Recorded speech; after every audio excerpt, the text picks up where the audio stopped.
record or broadcast video on a cell phone or mobile device. So, can I still talk on my cell phone while driving? Yes. A driver is permitted to use an earpiece, headphone device, or a device worn on a wrist to conduct a voice-based communication. The driver may use one button on a cell phone or mobile device to initiate or terminate voice communication, and voice-based communication may also be used to send a text message. Learn more at handsfreetn.com.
For the best soul food in the Mid-South, it's Shop and Save. $14.99 South 3rd, 901-946-4303. Serving breakfast, lunch, and dinner. And some of the items on their menu consist of catfish, spaghetti, chicken and dressing, turkey wings, meatloaf, fried chicken, cabbage, yams, greens, salmon croquette, and the list goes on. Some of the best soul food you ever taste in the Mid-South, it is Shop and Save. $14.99 South 3rd. Call them again at 901-946-4303. Been in business since 1991. Shop and Save, $14.99 South 3rd, 901-946-4303 for some of the best soul food you'll ever taste.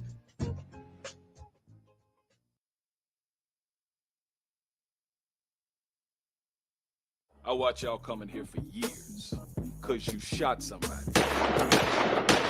Now your life is shot. You gonna pick that phone up one day, and that girl gonna be done dumped you and raise your child with another man. Or maybe your mama or your grandmama dies.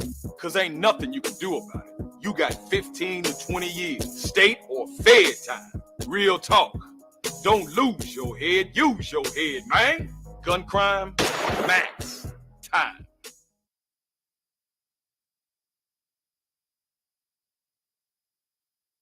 This is Sergeant Chris Richardson with the Tennessee Highway Patrol.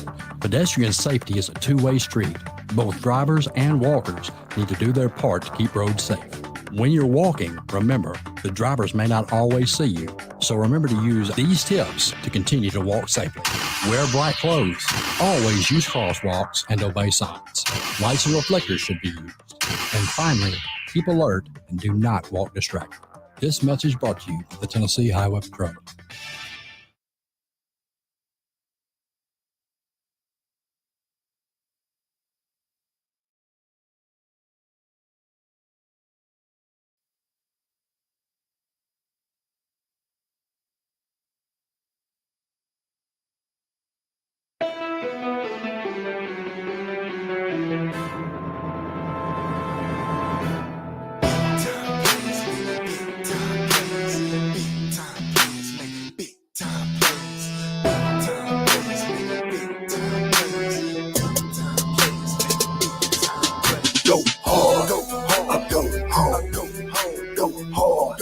go home, go home, go hard, go hard, go home, go home, go hard, go hard, go home, go home. Let's go, let's go, let's get it, let's get it. Are you ready? Are you ready? Are you with it? Yeah, we with it. Let's go, let's go, let's get it, let's get it. Are you ready? Are you ready? Are you with it? Yeah, we with it. Big time players make big time plays. Big time players make big time plays. Big time players make big time plays. Big time players make big time plays. Go hard, go hard, go hard, go hard, go hard, go hard, go hard, go hard, go hard, go hard, go hard, go hard. 'Cause big time players make big time plays. Big time players make big time plays. Gotta get it in a big time way. Let's get it on the grind, head on the line. Gotta stay focused, gotta keep a sound mind. It's go hard or go home. Go long and go strong. Don't back down or give in. When it's tough, that's when we press on. Gotta dig deep, gotta dig. And we're live right here, Talkback Live Network. I'm your host, Joshua Midgett, here in the place to be. Talkback Live Network Studios on a Friday, another Friday edition. It's Friday, 7:05, and you know that means it's time to talk sports live. Again, I'm your host, Joshua Midgett. Glad to be here, man. A lot of stuff going on in the world of sports, and I can't wait to dive into it all with everybody that's going to be joining me on today. Y'all see it in the description of the show. If you're watching on the multiple platforms that we're live on YouTube, Talkback Live Network on YouTube, live on Facebook, Talkback Live with Bob and Josh, live on Twitter at Talkback Live, and we're live on Spreaker, Talkback Live Network on the Spreaker app where you can listen. Exclusive audio only, as if you listen to the radio or anything like that. You can listen live on the Spreaker app. So, again, thank y'all for joining me on today, man. So much to get into, like I said. Welcome to another edition of Talk Sports Live. I'm your host, Joshua Midgett, and the sports world has been pretty crazy, man. Not only, y'all already know, we got college football off and running. You got the NFL off and running. You got the NBA right around the corner. Don't know if y'all know, but the NBA tips off its preseason October the 1st. October 1st. How crazy is that? October the 1st is, matter of fact, the Memphis Grizzlies' first preseason game. It's September 23rd, and October the 1st is the first Memphis Grizzlies preseason game. We are about to be in what I call the best time to be a sports fan during the year. No offense to baseball or tennis or hockey, which hockey is actually still going on as well, or any of the other sports during the summer.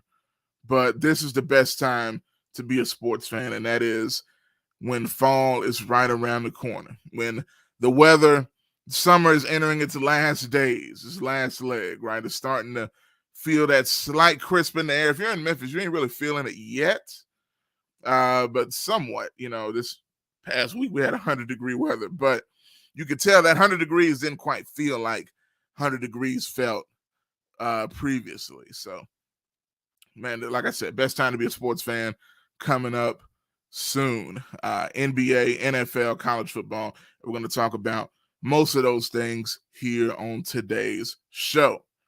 Coming up around 7:40, got my man Warren Shaw coming back with me, co-host of the Baseline NBA podcast and part of 19 Media Group as well. He's going to be joining me to talk about this stuff, man, that I'm going to talk about right now. And that is the Ime Udoka news. Now, if you don't know, if you've been under a rock or you just haven't been watching TV, because this has been covering all of sports as of late, Ime Udoka is the head coach of the Boston Celtics. And some would say he currently is, but he still is. But as of this morning, the news came down that he is officially suspended for the entire 2021-2022 NBA basketball season. And the reason all this has come down is because of a relationship, a consensual relationship he had with a staff member of the Boston Celtics, another woman. Now, he is, a lot of people know this. If you don't, he has had a relationship with famous actor Nia Long for the past 10 years. Now, they're not married. They've been engaged, but they've been together for 10 years. They even have a child together, but they're not married. And so this got people wondering a lot of things. What's going on? Why a 1-year suspension? Is that too harsh for something that two consenting adults, no matter the relationship status of the two involved or the morality of the situation, but when it comes down to the rules, when it comes to a sports team or a job or anything like that, is this too harsh of a punishment when you got two grown adults doing what they legally can do? A lot of questions being asked when it comes to that. Y'all come on in the room. If you haven't already, y'all know I usually start the show with this. Hit that like button. If you're watching right now, don't just stare at me. I appreciate you watching and listening and all of that. But hit that like button, participate, and helping the show out. That does help more than you know, as well as sharing the video helps even more. So do that. If you like what we do all the time, and a lot of y'all watch all the time and support, and we appreciate all of that, hit that like button, hit that share button. Doesn't take but a second of your day. But man, wild stuff. What's up, GKP? And got Aunt Jackie watching. Hey, how you doing? Good to see you from Columbus, Georgia, in the building. And some more y'all come on, chime on in. But how do y'all feel about this, man? And look, I'm gonna tell you this. Let me just start off with me, and I'm gonna talk about this with Warren Shaw when he comes on around, like I said, around 7:40 or so. So we've got time to communicate amongst ourselves. And the phone number, which I need to put on the screen for you guys, because I want y'all to chime in. I got the phone line up and running, and I want to get you guys' thoughts on this before my guests come in and everything like that. This has been a powder keg of a situation. I've been watching all the different sports shows. Everybody has different opinions here and there. And earlier today, the Boston Celtics had a press conference to discuss what exactly they're doing, what their thinking was behind the suspension of their head coach, Ime Udoka, for the entire season. And a lot of people didn't like what Brad Stevens, who's president of operations and the owner, had to say. And I'm gonna tell you something.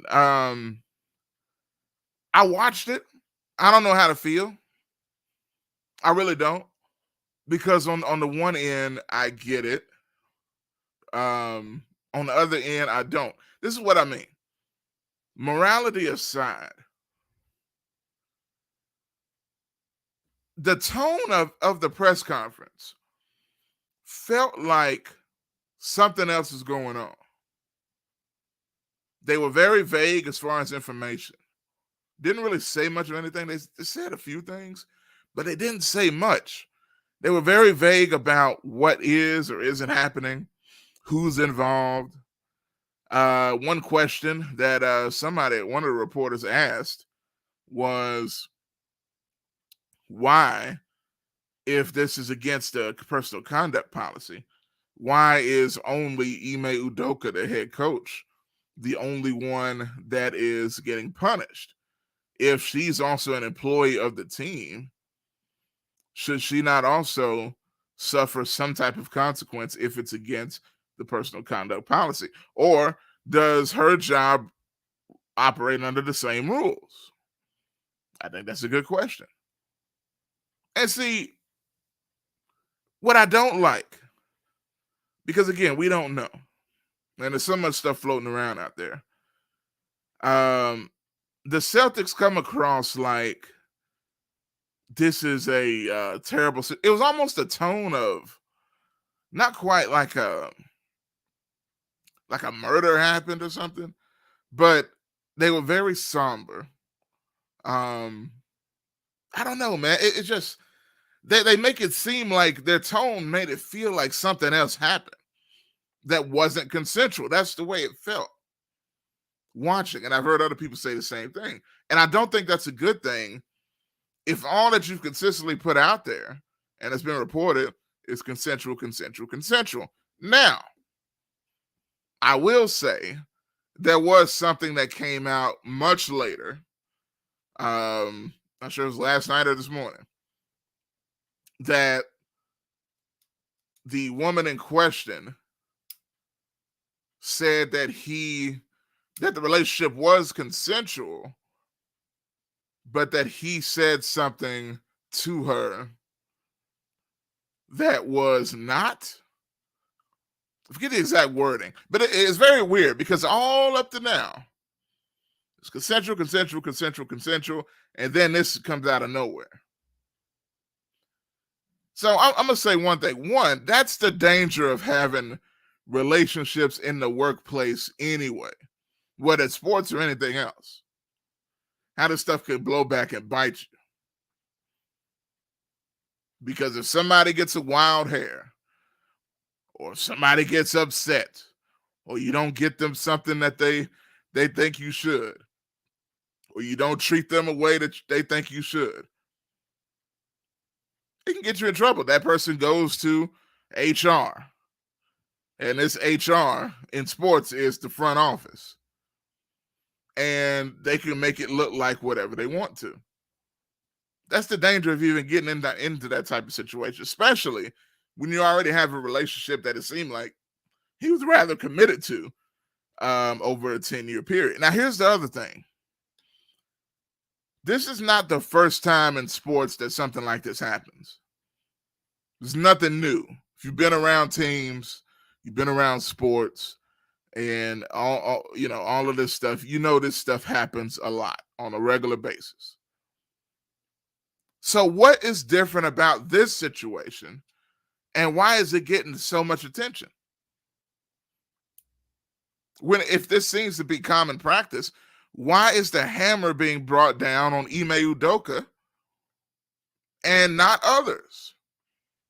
Now, I heard Stephen A. Smith on First Take talk about how there have been 3 people in the NBA over the past year that have been fired because of a similar situation. And we never heard about it because the team never released the private information that was going on behind the scenes. They just said so-and-so was fired for violating their team conduct policy. Nobody knew what that meant, and they didn't go into any details because a lot of people feel something like that is not any of our business anyway. So why did the Boston Celtics in this situation feel the need to go into detail and leak it to the media? Because it's clear that it came from the Celtics. It's too detailed. And then they had this press conference. It basically confirms it, at least to me, that you want to get out in front of the media. But what are you getting out in front of the media for? You don't say anything new. You don't say who was involved.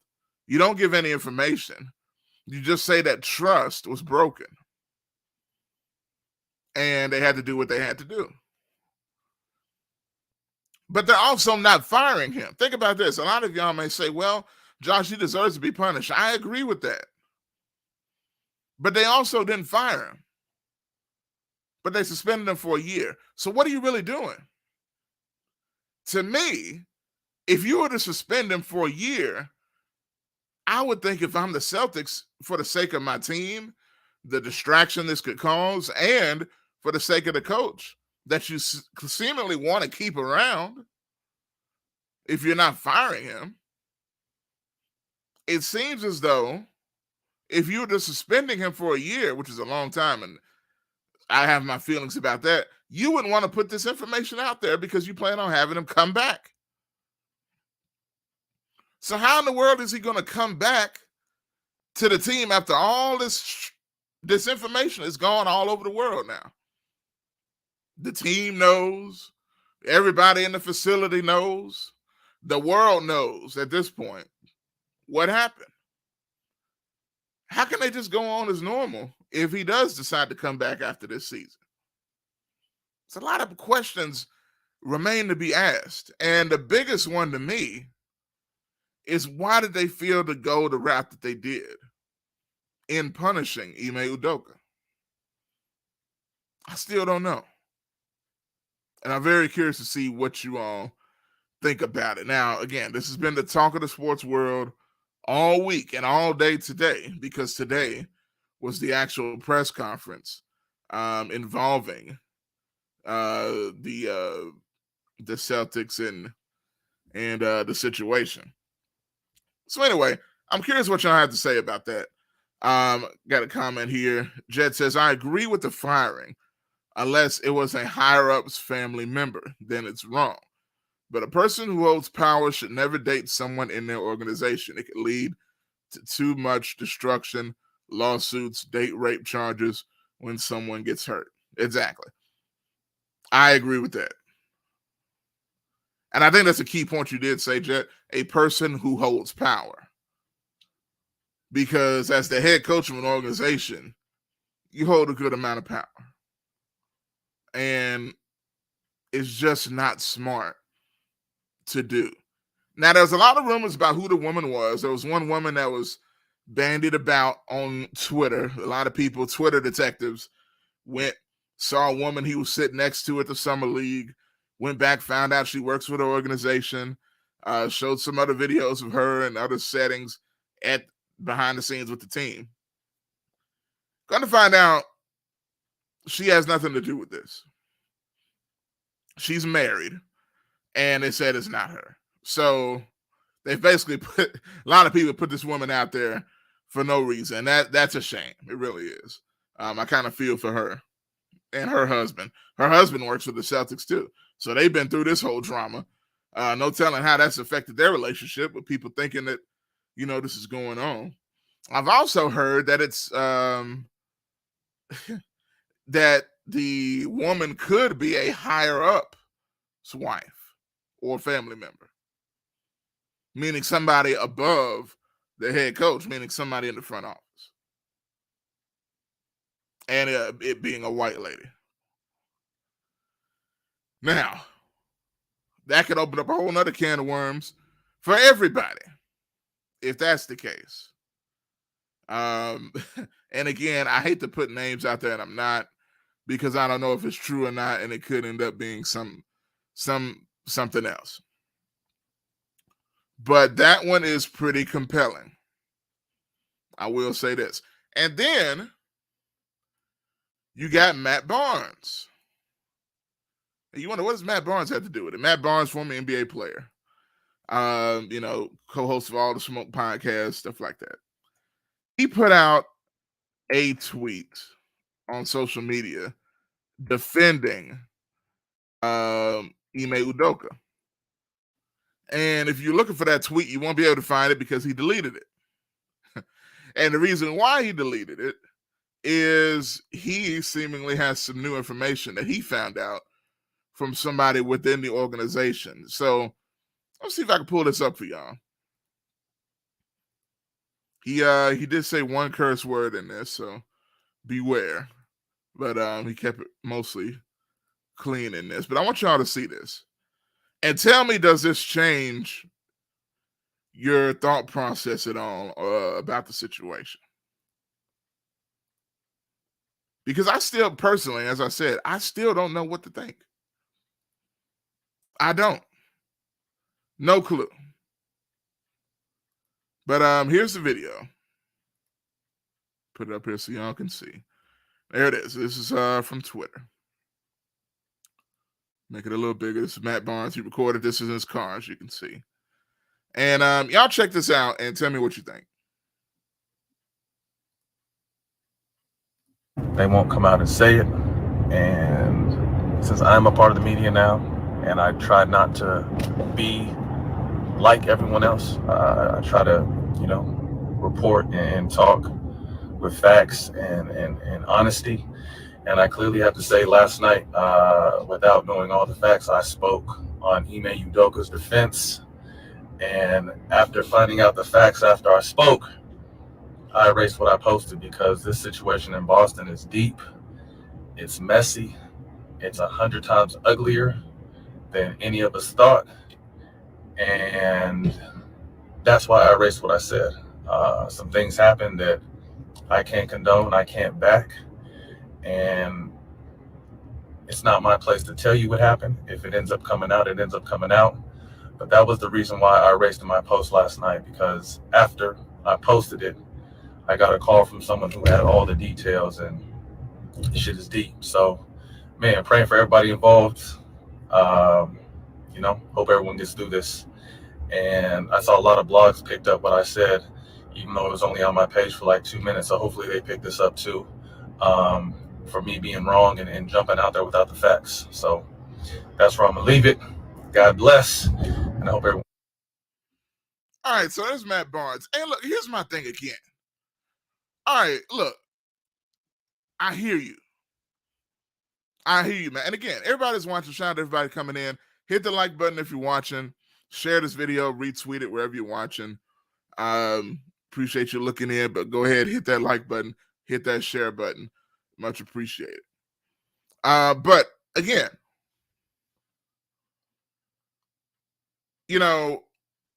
I don't know how to feel, especially when I saw it, and I saw this right before the show. I knew I had to put this in there while I'm talking about it, and I definitely want to get Warren's thoughts. Warren Shaw covers the NBA, Baseline NBA podcast, 19 Media Group. And his team is the Boston Celtics as well. So he's got a close connection to them. When I see this, I really don't know what to think, because I feel like, and I know Matt is not saying what it is, but when you come out and say, I apologize, that's cool. That's a good thing to do. But at the same time, you're saying this is much deeper than I thought. There's some stuff that I can't defend. You're insinuating certain things. I don't even know if that's what he's meant to do or what, because that's what's sending these confusing mixed messages. You got all these reports that it was consensual, right? Meaning both parties participated willingly. And then you got this coming out. And this is after the team in their press conference acts like there's a lot of other stuff going on. So again, to me, the Celtics are contributing in the speculation by having a press conference where they don't say anything, but they say there's a lot more going on. But then they say, we hope that everybody involved can work through this. What does that mean?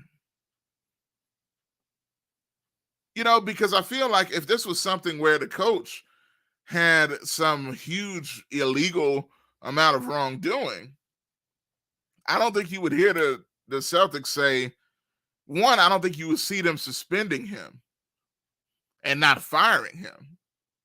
And two, he says, we hope we can work through this. What is it to work through?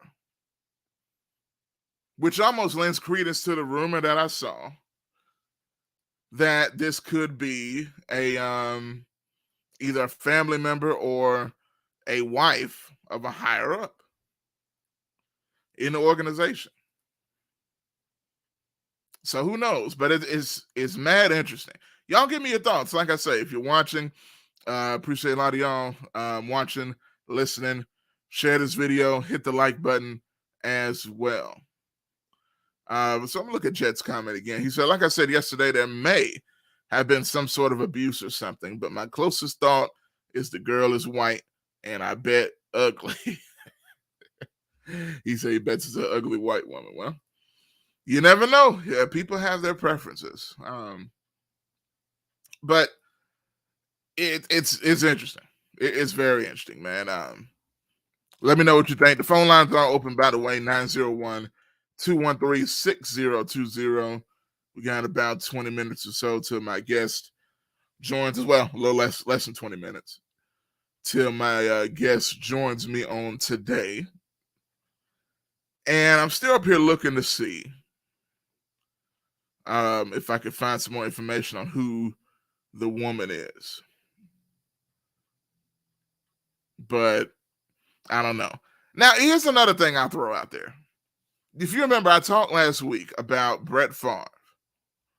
And maybe I'm contributing to yeah, Chet. I know you're laughing at us, people having their preferences. But you know, maybe he doesn't like a Nia Long, maybe he likes, a Cindy or whatever. But all that being said, when I talked about Brett Favre last week, and I'm not going to say this undeserved coverage is Ime Udoka situation, because it's very interesting.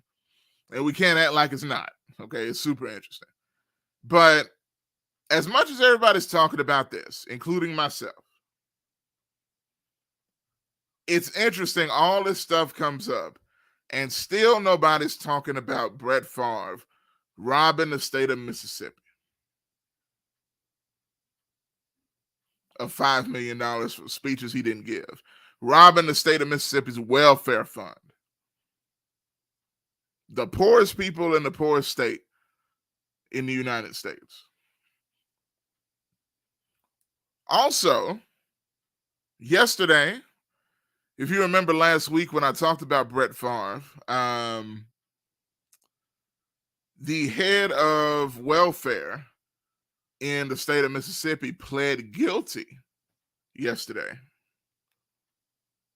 and to being involved in that whole scandal. So that's something else to watch. Call from. Y'all already know. To accept, press 1.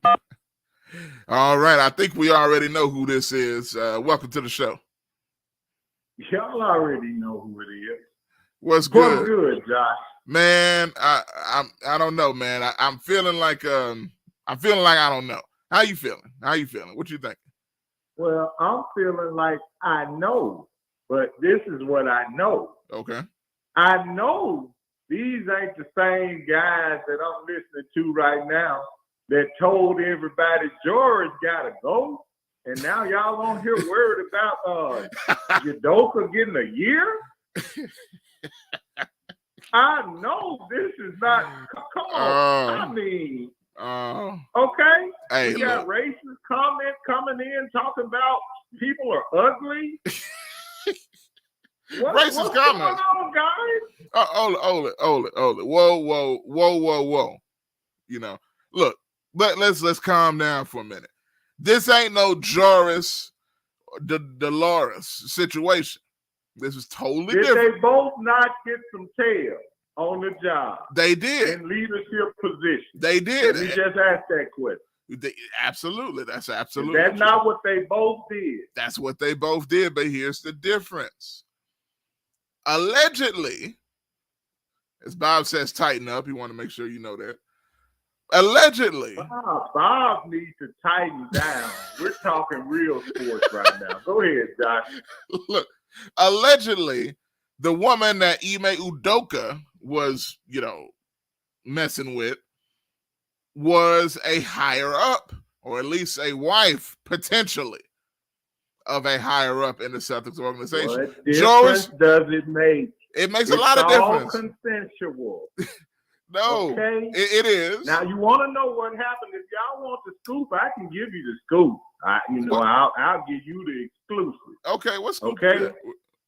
We talking ice cream? If y'all want to know why it had to be a year, right? Okay. Because of some things that were said and almost done. Because she was about to go ahead and let the bees out. Okay? Let the bees out. This is what happens when you have relationships in the workplace and think people going to always stay quiet. Yeah. That's true. Okay? But what type She's ready to talk about it. I don't know, man. Yes, Josh, he had to do some things. He said some awful. He said, Blake, if you tell me out, it got crazy. It got crazy, man. Well, look, come on, y'all. I put it this way. If that's the case, then that's a whole nother thing. That's a whole nother thing.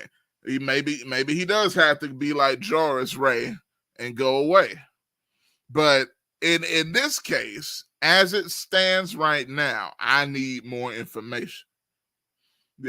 Did I not just give it to you? You guys. That's why it's a year. The things got heated. People heard things. People saw things. Okay? Yeah. This is what happened. This is not something they could just really give him a few weeks about. I mean, he's good to get a year. Y'all wanted Jarvis totally out.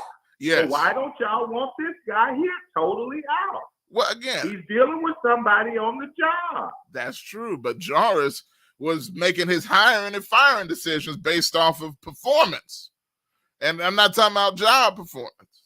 You know what I'm saying? And so the you can't. schools were doing well. The numbers were reading well. No, they weren't. Let's be fair with the brother. Ain't no Outside numbers. of the little reading deficiency, the schools had basically elevated under his watch. I ain't seen Thank you, Jarvis.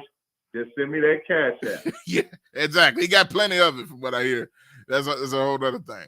But look, let me read what Jed had to say. He said you missed something he said earlier. But check it out. So I'm going to read this.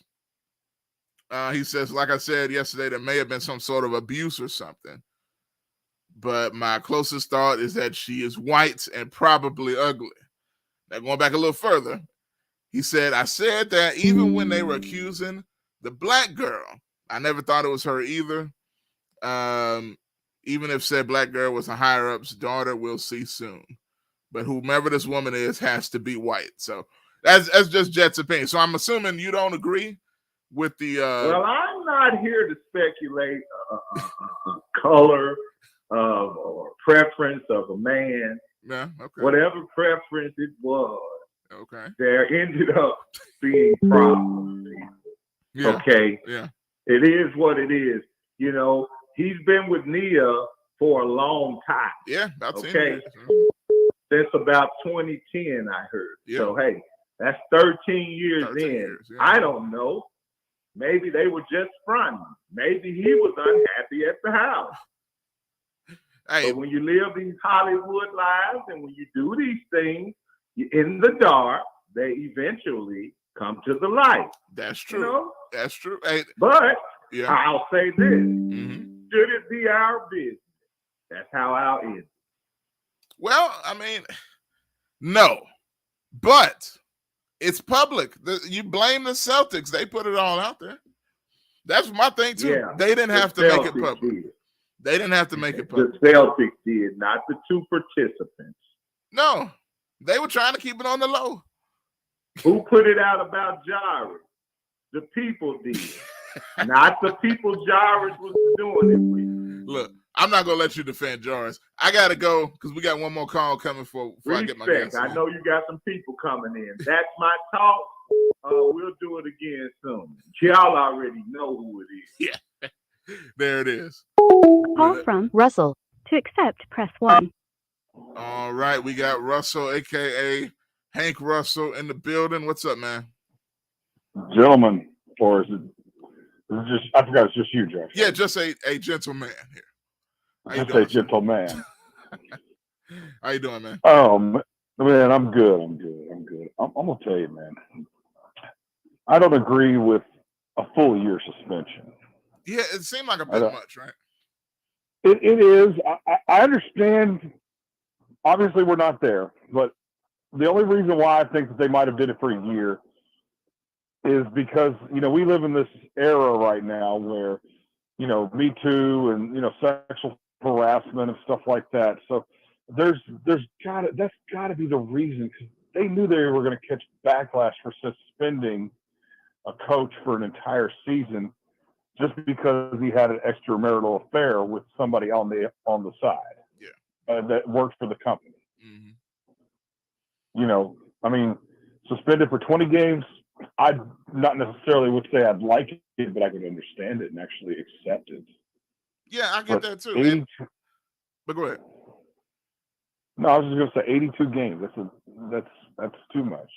Yeah, and based on what we know right now, it seems like too much. And I do want to be fair, but like I said, again, if it's anything as serious as what, and I played the clip of Matt Barnes, if it's anything as serious as the way he made it sound, or some of these other people, then they should have fired him. But I feel like the Celtics are straddling the fence, and that's what I don't like. Either it's serious enough to get rid of him, or it's not serious enough for you to suspend him for an entire season.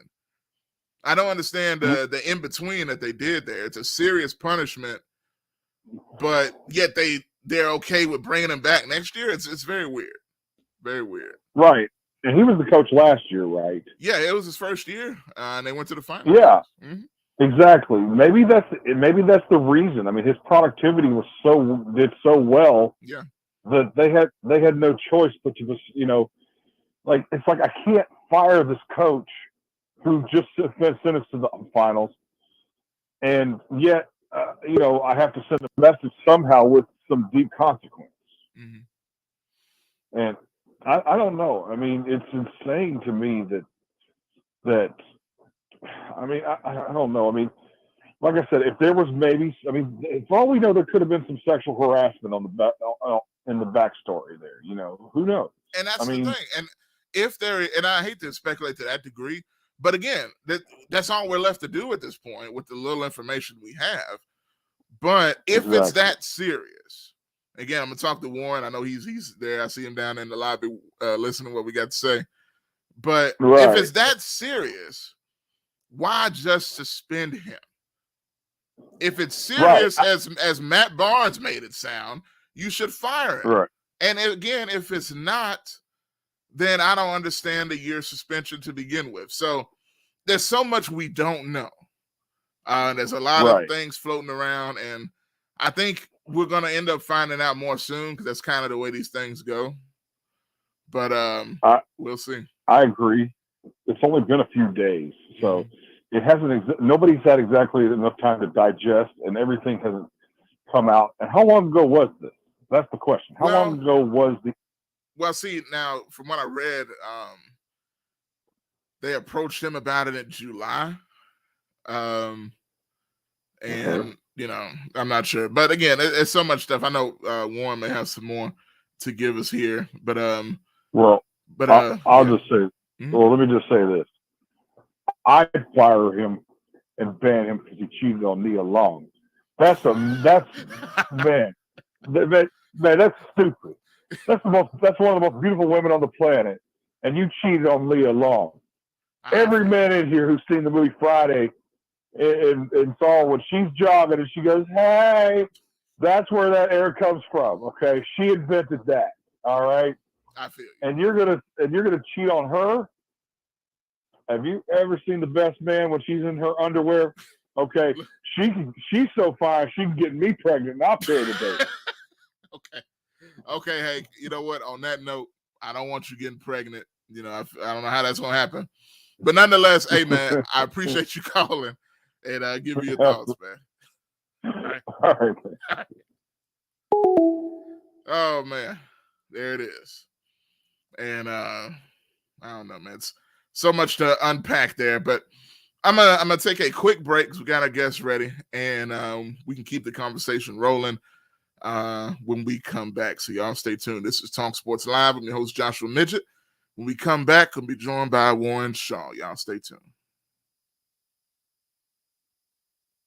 I watch y'all coming here for years because you shot somebody. Now your life is shot. You're going to pick that phone up one day, and that girl going to be done dumped you and raise your child with another man.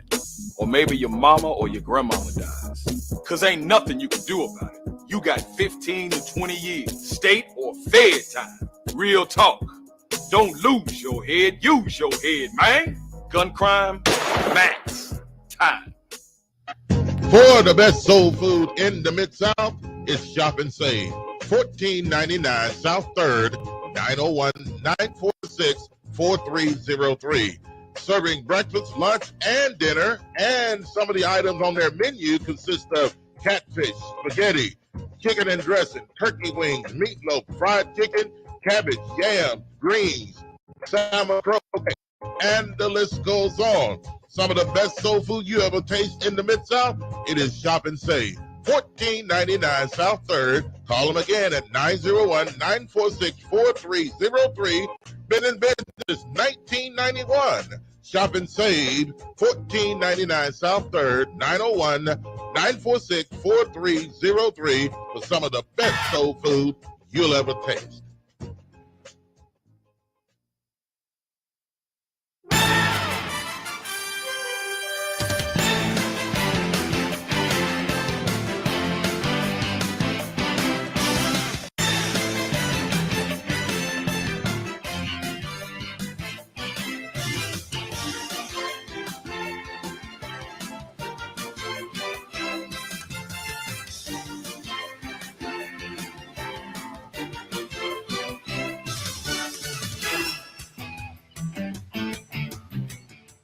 All right, and welcome back to the show, Talk Sports Live. I'm your host, Joshua Midgett, here in the building, and most of the time, y'all know what that music means, man. It's time to talk NBA, and it's kind of funny because none of this stuff is really about anything on the court. This is a lot of off-the-court stuff, man, wild stuff going on. Got my man Warren Shaw, Baseline NBA Podcast, you can see right there, Shaw Sports as well, and also a Celtics fan. So it's like, you one of the first people I thought about when all things started happening, man. But, man, how you doing, man? I know it's been a while, brother. I'm doing well, brother, and very nice to be here with you this Friday evening. Very glad to see you continuing to do your thing, rocking out. I know you were a big deal, so thanks for thinking about me. I hope you poured out a little something for me, too, because our Celtics season is starting off a little rough. But, yeah, man, definitely happy to be here with you, brother. Definitely, man. Always, man. And so I got to ask you, I can imagine, one thing about sports, it's never not interesting, especially the NBA. Off season, it doesn't matter. Something's going to happen one way or another that's going to pique our interest or get our attention. And this is one of those things, along with the other thing we'll talk about with Robert Sarver. But how shocked were you when this news first came across? I'm pretty sure this is the last thing you were expecting to be talking about with the preseason right around the corner. Floored, and 100%, just absolutely floored. It comes off Thursday late evening. I'm actually getting ready to go to bed, and I looked and I said, "What is this?" And I'm thinking it can't even be quite even as serious as maybe the initial tweet was starting to go. But I think it was Woj or Shams. One of them dropped one tweet, like say maybe 11. Then another one came up with like a little bit more information around midnight. And by that time I went to sleep. So when I woke up the next morning, phone crazy, what's it? And I'm like, what's happening? And it was really, really, I think, disappointing more than anything else to see. But as you alluded to, not the way you'd want your season to kind of start. Media day, literally Monday and Tuesday, for some teams. And, it's an unfortunate situation. And I don't want to be remiss here because I'm talking about kind of more from the team angle and the fans angle and things of that nature. A lot of the drama that takes place in the NBA, like it's kind of subsided and has now been forgotten. And now for these two fresh incidents to kind of pop up for two teams that are contending for NBA championships, very, very different situations at that too, but serious going into the beginning of the season. You wonder how these two teams now are going to recover, from the kind of shock of what's going on around them outside of what's not even happening on the floor. That's a great point, man. And, because people can talk about, this won't affect. I mean, it's hard for this to not, because, they're going to be asked about it. This is just going to envelop their lives, so to speak, unfortunately. But kind of looking at this for what it is, how do you, because, man, I've been watching so much coverage on it, and I still don't even know how to feel. Of course, the disappointment. You hate, and he even, expressed, his feelings about it in the short statement that was released.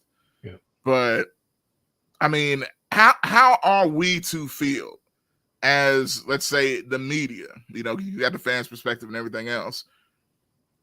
Because on the one hand, you get where, and I see Stephen A. Smith talk a lot about, it's not our business, anyway. But then, continue to dive deep into the business. And you got so many debates back and forth. Just where is your stance on it from the media perspective in covering this? I mean, I think it's been frustrating because, you still don't really know. And you're just kind of left to, in some ways, blindly trust that the organization knows what it's doing, that the penalty fits the crime, if you will, here in this situation. And I know a lot of people like Stephen A, Matt Barnes has since retracted his earlier thing, because I guess he's been able to get some more detailed information about what allegedly has happened. And, I think from the media side, it just feels like it's just been fumbled all the way around, from Udoka's side, from the Celtics side, to even media, and then quote unquote Twitter media, trying to world star Celtics, front office female executives and people around the team, is just a disaster completely and utterly. And because we don't know, it's kind of even hard to say, well, how much should we know? Because we could find out some of these details might be horrifying. Yeah. But at the end of the day, I think, as you were alluding to before the break, and Stephen A has said as well too, if it's that egregious, why suspend? Just fire. What are you doing? If he's not the type of individual and high character individual he portrayed himself to be, and that you want to have around your organization, what does suspending him for a year ultimately do? And not say that you can't be redeemed in some capacity, but it just doesn't seem like that's the right path here. And I'm trying not to be lumped into what everyone's thinking, but it just, there's common sense, and then there's no sense. Exactly. And I couldn't help but I saw the press conference, and I watched it again, and I just felt like it was a huge waste of time. Am I wrong for thinking that? Because I don't like, okay, if you're gonna do it, I'm thinking, okay, you're gonna give me something substantive, because you don't have to. I don't think this is a situation like you just signed a free agent and you're introducing them with a jersey. You know what I'm saying? This is one of those things. If you don't know and the investigations are still going, why? Because you know what the media is going to do. You're going to do your job. And you're going to ask prying questions. Why this? One guy asked why, if it's against the rules of conduct, why is it just Coach Udoka and not the other person? If it was consensual, as it was said, So, I think they do deserve the criticism that they've gotten for the press conference. And I'm going to say this, just to be honest. I hate to see a black man as a coach in a situation like this, because the stereotypes that could come with the way it could be covered. I'm not saying it's gone that way or anything like that. Yeah. But I will say, we know this isn't the first time this has happened, but to see it so public, and the Celtics easily put this information out there. Yeah, he did this, he did that. It made me feel some type of way. Do you think this should have stayed private from the get-go until everything was sorted out? So there's a lot to unpack there, at least for me.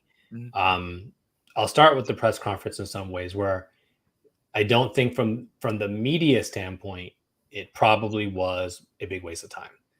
I think for what Brad specifically had to say, and Wick said it as well, but trying to, in some ways, to try now to protect the integrity of their female employees, and really condemning those who've gone out and searching and put other people's names out there. That was an important part, I think, of the press conference that I don't want to overlook. That needed to happen for sure. But it's something that you said there too, that I think I'm still even unclear, because maybe this is the wrong example, but in police incidents, right? Yeah. They'll suspend the officer pending their results of the investigation. Exactly. And in this situation, it seems like the investigation is concluded, or more or less concluded, and now this person has been suspended, but still don't have the details of what exactly happened. Yeah. Now, obviously, in their minds, those who need to know. I'm sure Boston Celtics players and things like that know, and it will be really interesting to see how that is approached at media day and what ends up happening. Because I don't know, do you press some young rookie or some camp invite for the information? Maybe he slips up because he's not as trained and kind of understand what happens, and then what happens to that person as a result of it. I think Boston's media day is probably going to be the most watched one, despite what Phoenix has going on, because it's also the freshest, and it actually has, in my personal opinion, the most direct impact on Boston's season. I really think Phoenix, and I know we were going to get to that at some point too, but you ever saw the movie Major League, like the baseball movie? And the owner was kind of an, she was an idiot, whatever. She was like kind of messing them over. The team banded together and was like, F the management. Exactly. We're going to go out here. We're going to do it, and we're going to win for us. I think Phoenix can do that. Boston situation, that's their head coach. Yeah. That's who galvanized this team that couldn't get over the hump for years and made it to the NBA Finals. And now their leader has exhibited less than stellar behavior and has compromised his integrity. And I understand what I'm saying. How would anybody believe whatever? I get all that. So I think they're more directly impacted in terms of the actual on-the-court product moving forward than maybe in Phoenix is. But that's maybe just a byproduct, and that's only a side piece of the story, if you will. Like there's just more important things here going on, and how egregious was Udoka's behavior. So that's why I say there's a lot to unpack in a lot of directions. And I'm sorry I didn't mean to take up so much time, but there was a lot going on there. Yeah, absolutely. I know because I said a lot, so I understand. And because I think we're both processing as we're talking, because it's just one of them things where there's no way you could envelop the whole thing, especially with the lapses of information that are out there. Because I almost felt one way before coming on. Then I see Matt Barnes' video. I'm like, oh, snap. Okay. Whoa. As a guy who I probably would have agreed with his previous statement, he comes out and says this, and then the brakes are really pumped.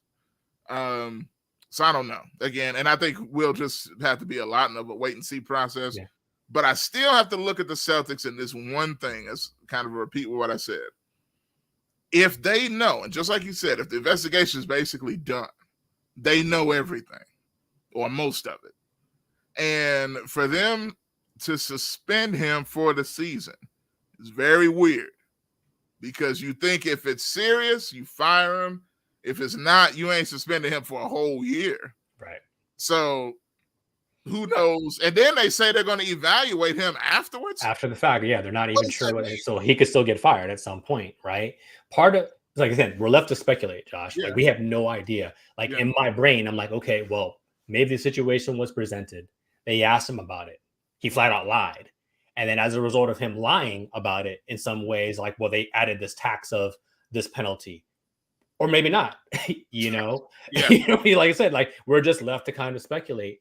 And something else you said that I definitely wanted to touch on, the part about him being a black head coach, and obviously we're both black men. We want to set the requisite examples that are necessary because it is hard, for us and even especially so for black women as well, right?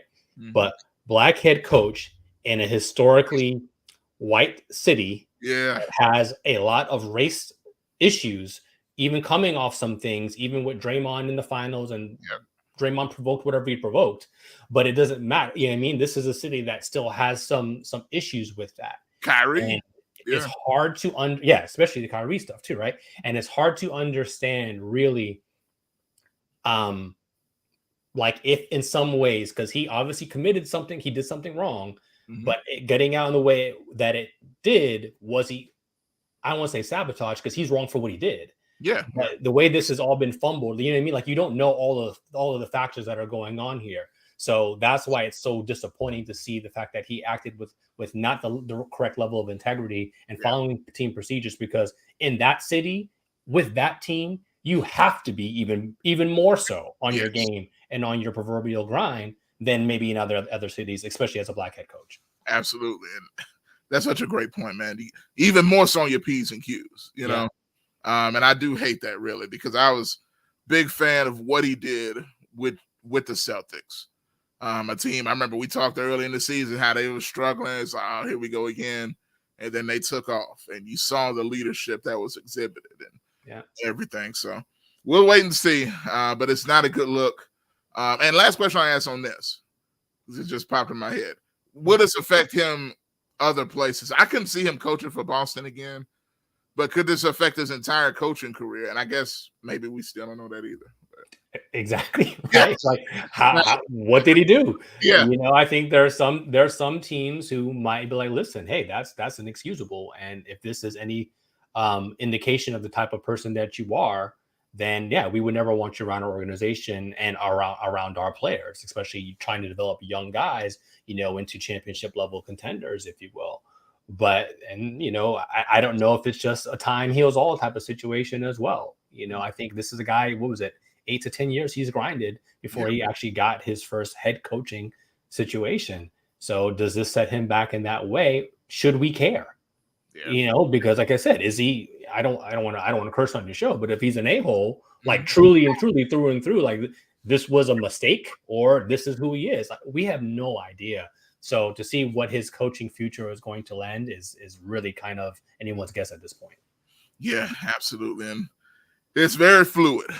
So we'll definitely see what happens going forward. I guarantee you the next few days or weeks we may end up knowing more, knowing how the internet goes, but we shall see. But speaking of craziness, man, even more on the race end of things, Robert Sarver, Phoenix Suns head coach. And I talked about this last week on the show and some things that really irked me about reading what they found in that investigation. And I really encourage people to read it, because I feel like the coverage of it, I know it's only so much you could say in a quick coverage on the media about it because it's so much to read. But if you read it, you're going to be like, hey, man, no, this is not okay. And now with it coming out that he is selling the team, he comes out and says, hey, cancel culture. I'm a victim. Poor me. I just repeated what they said. They can say it. I guess I can't say it. I don't know, But anyway, what do you think? That's a wild dude. And it's similar in some ways, but not. But similar in some ways, I think, to Donald Sterling. And it's you hate to see in some ways because people said, okay, they suspended him for a year. Why was he not forced to sell the team or whatever the case may be? Well, now of his own volition, he's selling the team. So he's going to make whatever, 2-3 times his money that he originally bought the team for. Now, so he gets rewarded in some ways as it. I mean, is it better to have him away from the team? 100%. But there was no situation like, I think socially, it's not even like this in the civil case, so to speak, but socially, we're never going to be satisfied because if he comes back, we're going to be mad. The fact that he's going to sell the team, he's going to make money off of selling the team. We're mad about that because now it's in some ways like he's been rewarded for his racism. This is really, really unfortunate. And, I think the NBA owners or governors, that's the correct term now, the NBA governors now, they are trying to alienate Sarver in some ways, but they also know they have skeletons. Some have some skeletons in their closets that haven't been let out yet. So I haven't really seen too many other governors speaking out on this situation, which I thought I would have. And I'm a little disappointed maybe in some of that as well too. But at the end of the day, Phoenix now has to figure out how they're going to move their organization forward. And they have a great black head coach and Monty Williams kind of leading their charge there as well too, and some great leadership at the top and James Jones, et cetera, et cetera.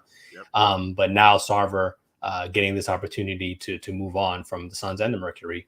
It's just, again, it's kind of a catch-22, but it's still probably the right move ultimately. Absolutely. And there were so many things in his statement that just got on my nerves, and it's nothing surprising.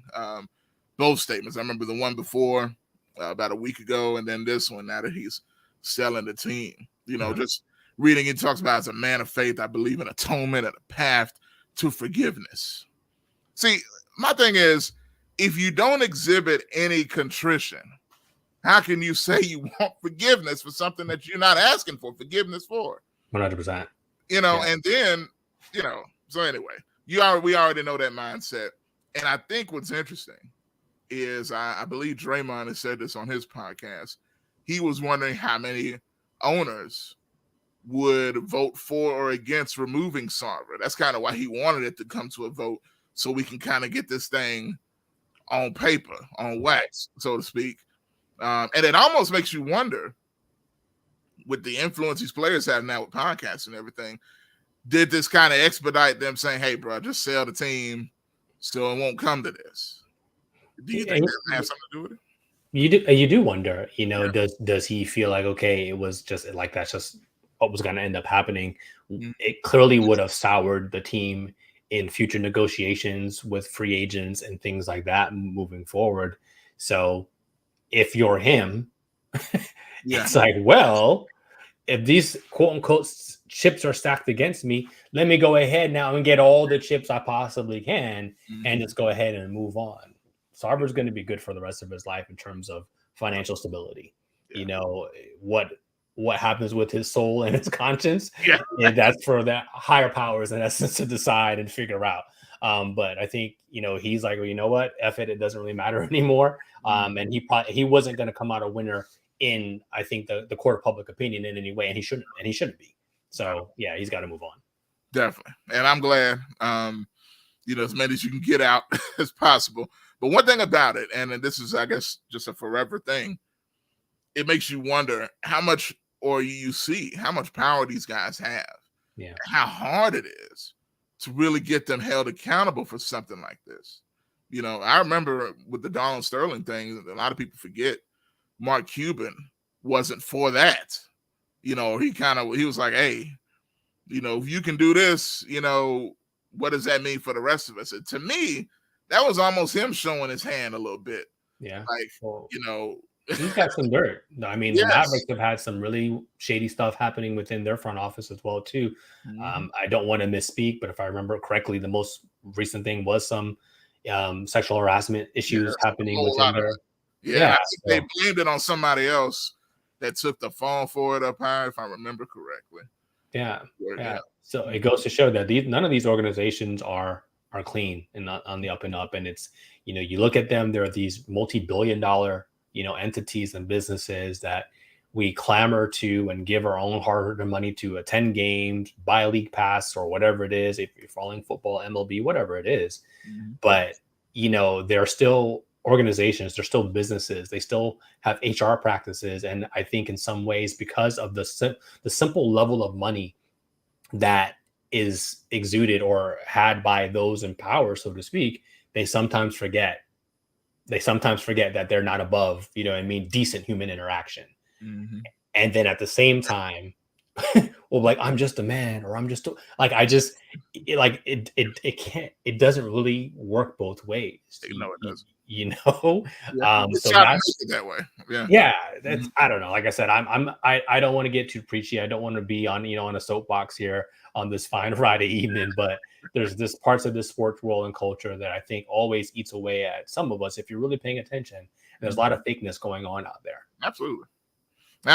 And speaking of that, last thing to kind of touch on, kind of encapsulate the whole thing that I've seen, I even posted on Facebook about it, is I forget who posted it, but they said, man, just imagine if Ime Udoka took $5 million from the Mississippi Welfare Program to build a volleyball stadium, like Brett Favre.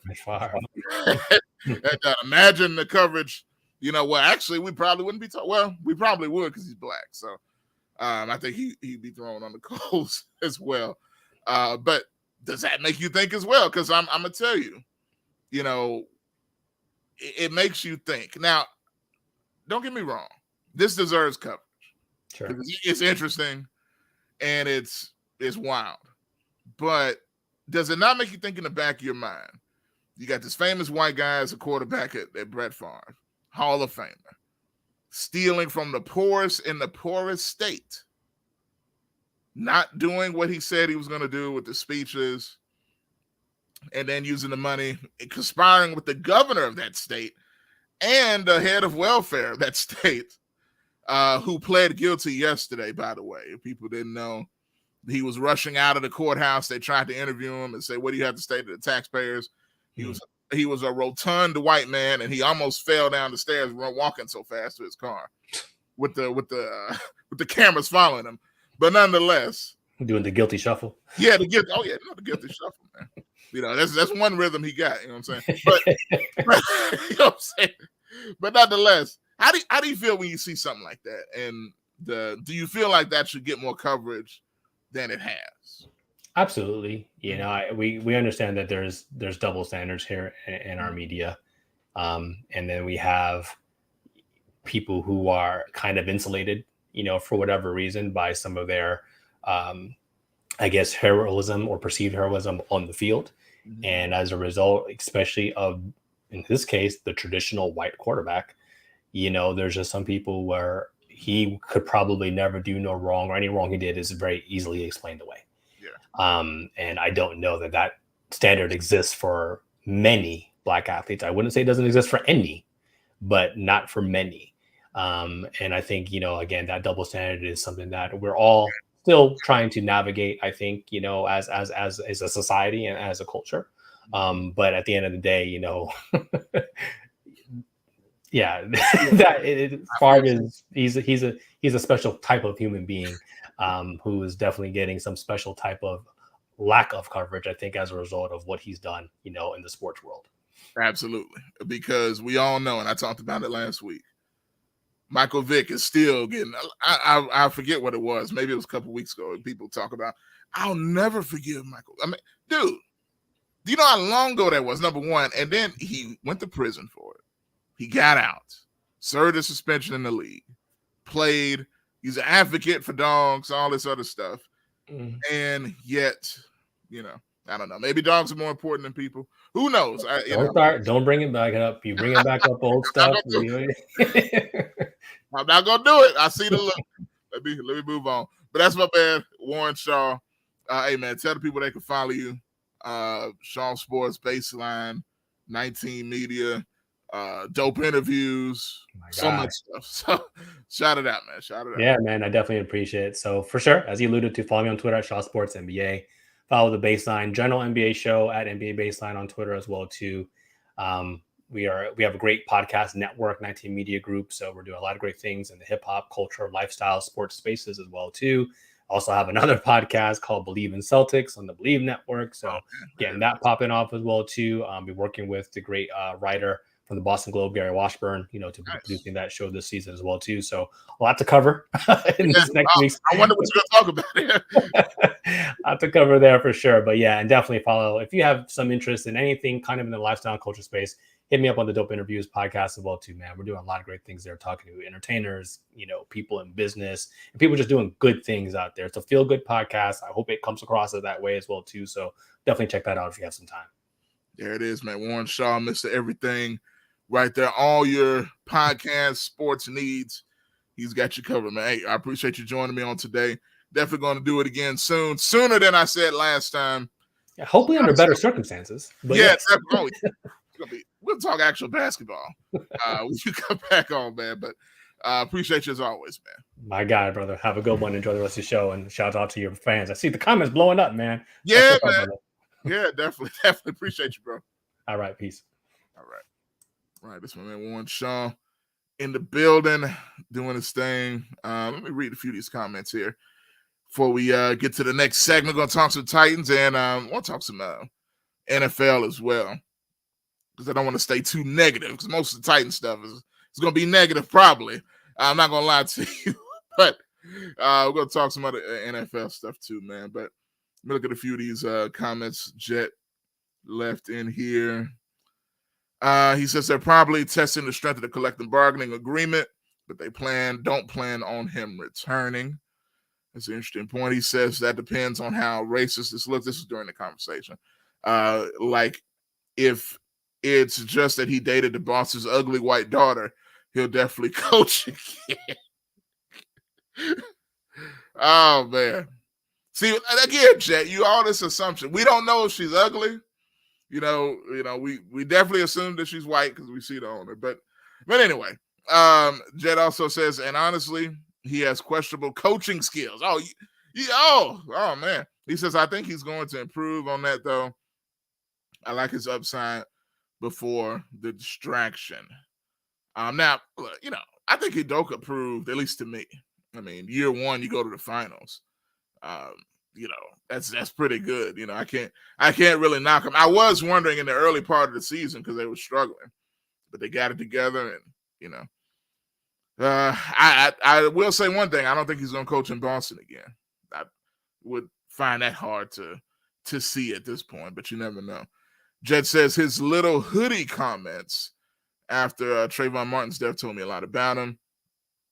It's what they say when they think it's okay that the telltale. Now he's talking about Robert Sarver, I believe. Well, I think that was Donald Sterling said that the hoodie comment. Clarify that for me, Jet, but I think that's what you're talking about. And the last one, he says, and even our conversation is geared more toward Brett versus Udoka because, like the white media, etc., the lack of coverage has to do with how we all really feel about people on welfare. Ooh, man, some deep stuff right there. But I'm going to say this. Like I said last week, if you didn't see the clip, I know I posted a clip from my somewhat rant on the Brett Favre situation last week. But again, we all know if Brett was black, he would be getting a lot more coverage because of what he did in Mississippi. I think that's just a point blank of the situation. And I do think it's a shame. A lot of these NFL analysts, they got a lot to say about a lot of things, are very quiet. I watch NFL Live. Have you seen them even bring up Brett Favre at all? Not once. They talk about everything, excluding, guys like Marcus Spears and those guys. Nothing. The only real guys brought it up is, ironically, Stephen A. He went in on the thing. He even gave Shannon Sharp credit on a rival show. So I respect him for that. I don't know.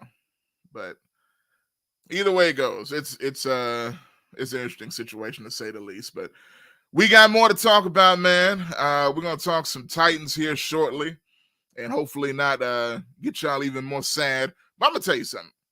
As a Titans fan, I was not as hyped coming into this season as I was last year.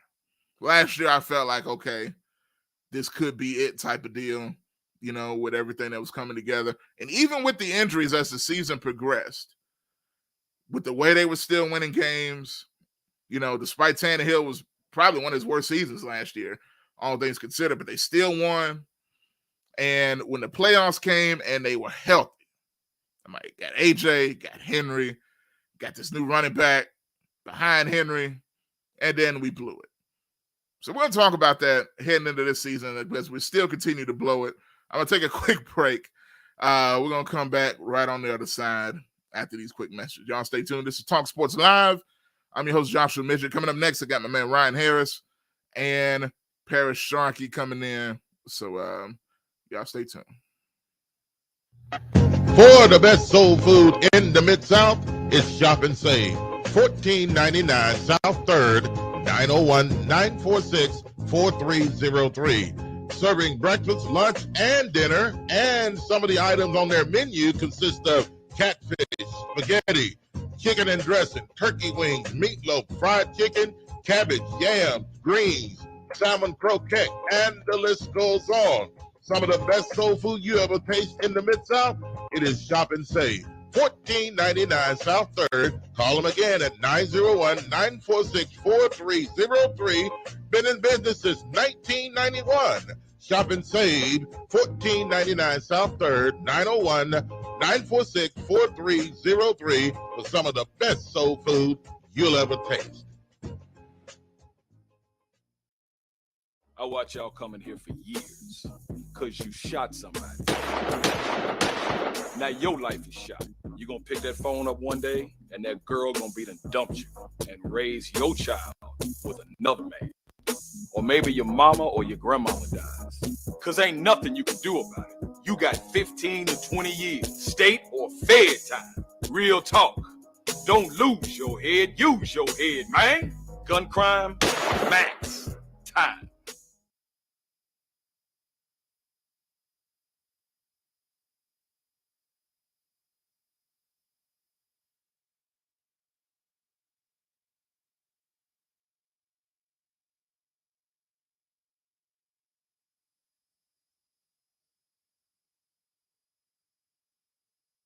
I watch y'all come. It's just a few cocktails at happy hour. It's just a few cocktails at happy hour. Really good try. There aren't any cops around. Didn't think there were any cops around. I drink and drive all the time. Sir, you've been in a serious crash. I need you to hang on, okay?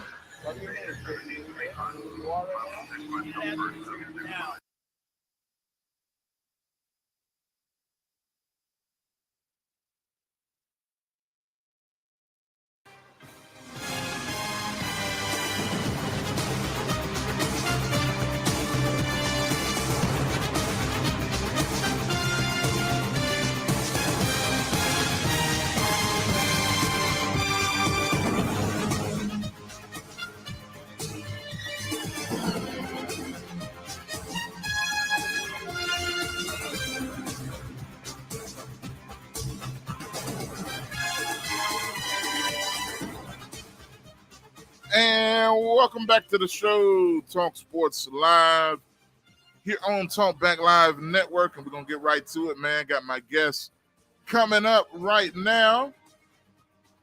Going to get them in here as I click the right buttons. There we go. Make sure we look even. There we go. All right, got my guys in the building. Ryan Harris, the host of the Jump Past Tennessee podcast. And got my guy, Paris Sharkey, the host of all the podcasts. But I'm going and name him. He's the host of, the CEO of the Let's Be Real Media Group. And y'all go ahead, be sure you unmute your mics there. Because I think y'all still muted. There we go. But Let's Be Real Media Group. Grizzly Bear Blues podcast as well. I think it's Starting Five, if I'm not mistaken. Yep. As well. And formerly the Titans podcast. I think this season he's like, hey, I ain't now. Yep. I'm gonna leave it to Ryan, man. But shout out to y'all, man. Look, I had to have this Titans round table of the Knights or whatever you want to say. Not because we're Black Knight, nothing like that. But anyway, look, here's the thing. Going into this season, I'm gonna just ask this right off top. I'm gonna start with Sharky here. How did you feel coming into this season? And how do you feel now? Is it the same? Are you even across the board? Have you jumped off the cliff or something is done? or the Nashville River, whatever that river is. What is it? Coming to the season, I had no true. Last year was Super Bowl buzz. Yeah. After last year, the main reason we lost their playoff game, both of them are back on the team. Yeah. Todd Downing and Ryan Tannehill. So there's no Super Bowl expectation. Division, winning the division again, which even we start 0-3, our division is you seen the Colts. We still in there. So technically, we still have a shot. Yeah, we're right there. My main thing was winning a playoff game. We lost our last two home playoff. We lost our last. We ain't won home playoff game since 2004. I think when we beat the Steelers on the AFC Championship year, 2004, 2003, around that time. So, yeah, it was basically just. Win the division, get a playoff win. Is that still done? Not. Like I said, the division is sorry, so we still have a shot. But it's not looking too good so far. But also, the Bills are the best team in the NFL. Arguably the best team in the NFL. So, as embarrassing as that loss was, that still was the best team. In the Giants game, we blew the game. We were up 13-0. We handed them the game pretty much. So, you can kind of make a case that you can turn it around somewhat. Definitely. Shout out to my guy Jay Worth. He said, "Is that my guy that had the room full of Titans decor last time?" Yeah, don't tell me that took it all down, man. Nah, I moved. Oh, okay. Yeah. Okay. So I haven't set up. We're gonna paint it and everything. So I can't put nothing up till we paint. Shout out to Jay, the Cowboy fan. Always hating, coming in hating, man. But Ryan, man, what's up, man? I just listened to your podcast, the last one you did, that came up yesterday. And I'm just nodding my head the whole time, agreeing with your points. But how are you feeling? Titans fan, covering it objectively as we all do. But how are you feeling coming into this year? How do you feel now? Pretty much the same way Shark feels. I didn't really have any expectations. I know that it seemed like to me the Titans were trying to rebuild and contend at the same time. So Yeah. it kind of felt like, yeah, we're gonna, get rid of some players, some veterans, and then trying to add in some rookies and try to get them up to speed. So honestly, I didn't really have no expectations based off the fact that, to Shark's point, Tannehill, Downing is still there, and they were the reason why that we blew an opportunity last year of getting to the Super Bowl or at least winning one playoff game. So that's really kind of basically kind of made this season a little bit like, if they do well, that's great. If they don't, it's kind of expected because of all the different pieces that's on this team on both sides of the football. So, but starting the season out 0-2, didn't think. I saw it was as a possibility, but to Shark's point, the Bills are the best team in the league, and that Giant loss looks even worse now. Looking at it, looking at it in hindsight. But hopefully, the division is bad. The Jaguars are the best team, so that kind of shows you how bad this division is.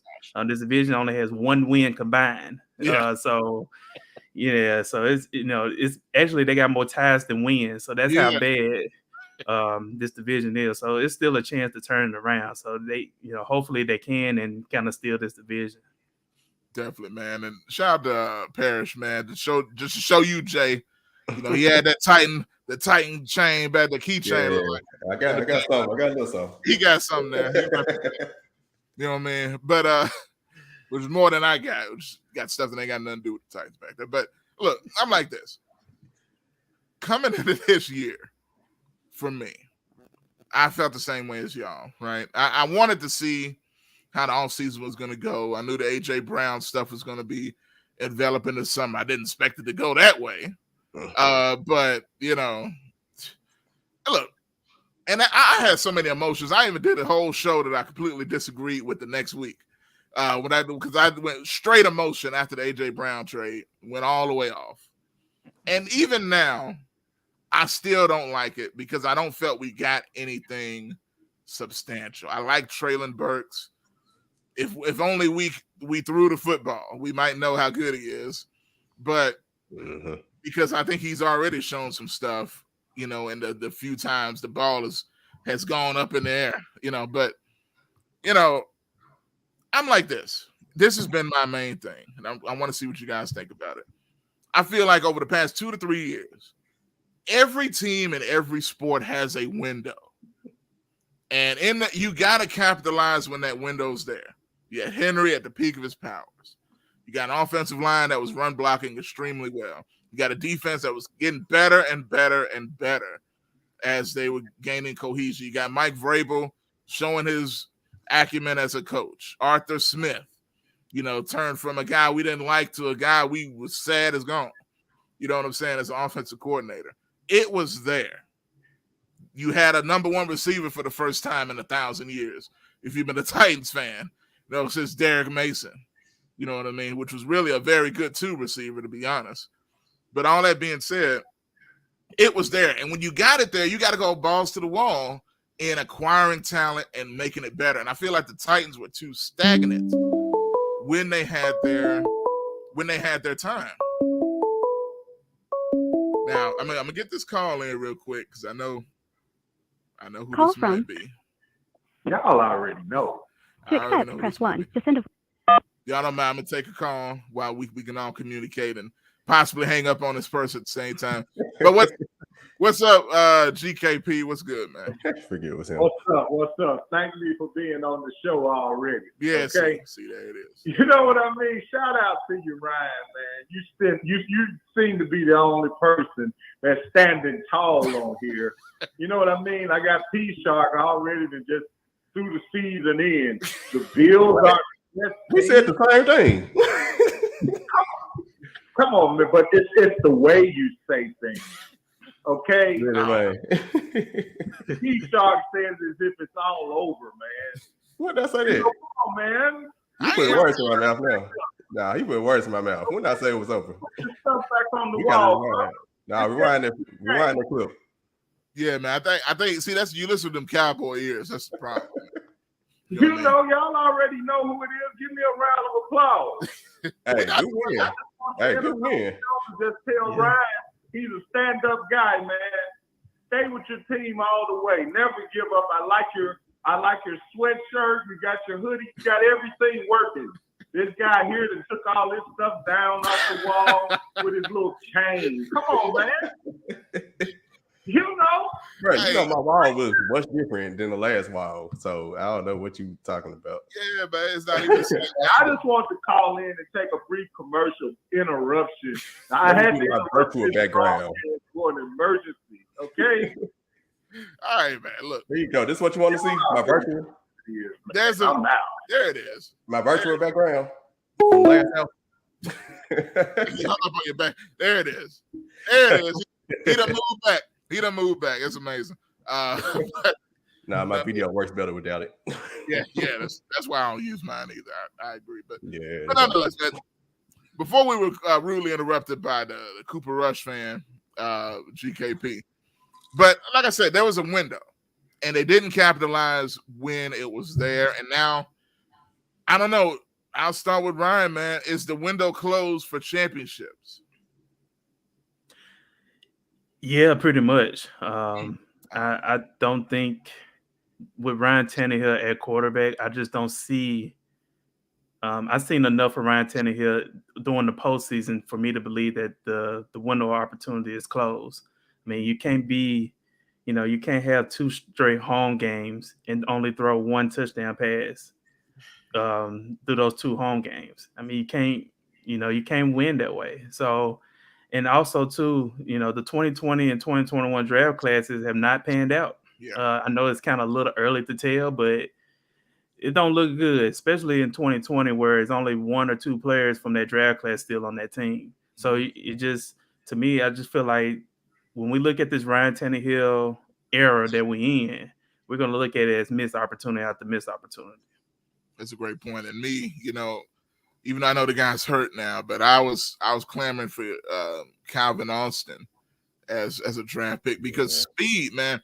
We never draft speed. You got Kyle Phillips, which I think can be good, right, as a slot guy. But, you want the dynamic playmaker. It just seems like the Titans always hold back with who they draft. Is it just me, or I see y'all nodding, but it's like they hold back and make an offense more dynamic. Yeah, you got Henry. You can still use him, but he can also be in a tremendous distraction if you got other weapons around him. Just look at the brief time when they started getting in the groove with A.J. Brown. The play action was killer. The Bills game is a perfect example. Several games last season where Brown went off because they had to contend with Henry, and they didn't even have that many weapons. They had no tight ends last year, and arguably we still don't. But Parrish, man, how you feel? Do you think the championship window's closed? And how you feeling about Tannehill? I wonder, is he a symptom of Ty Downing, or is he just slow? I don't think he's slow. He's just average. Kirk Cousins-ish, where you just can't win a big one, right? And Ty Downing is making him worse. So that both 2 things are true on that end. Do I think it's closed? I guess what's the true definition of closed? In my opinion, I don't think we're in rebuild mode. If I'm answering in that way, I think we set ourselves up. You're right. We did draft kind of like competing right now and for the future. I actually like that thought process. If it might be sounding crazy, but my whole thing was even before the playoff meltdown, I knew Tannehill wasn't the true guy. I knew we was going to need because also he's getting older, right? He's 34. Yeah, we was going to need a quarterback, and my whole thing was Alex Smith. They drafted Pat Mahomes to sit behind Alex Smith for a year. San Francisco drafted Trey Lance to sit behind Jimmy G for a year. That's draft for quarterback. This was a weak draft for quarterbacks, quote unquote. Getting one of those quarterbacks. I didn't think we can get Malik Willis. I thought that's who I wanted, but I didn't think it was a shot we can get him. We actually got who I would have wanted.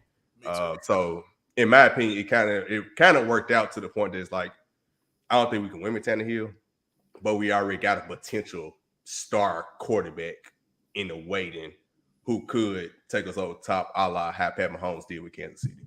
So that's a great point. And I was shocked when we drafted Willis. I really was. Did not expect that and see no signs beforehand. But I am glad. Now, I know he needs work, but you see the potential there when he hits the field. But again, you need better play calling to capitalize on his skill set as well. Yep. So my thing is, as much as I like Vrabel, and I do, I know some people want to dump him.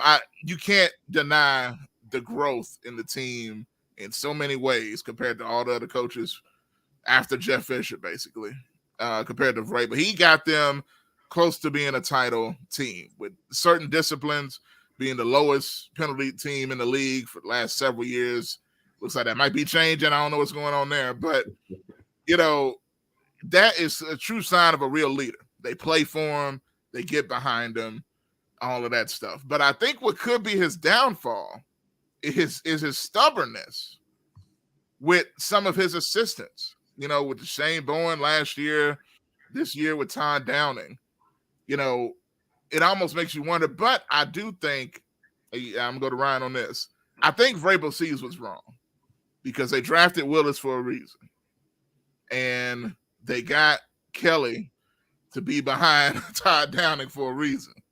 So what will it take to pull that trigger, and will it even be this year, Ryan?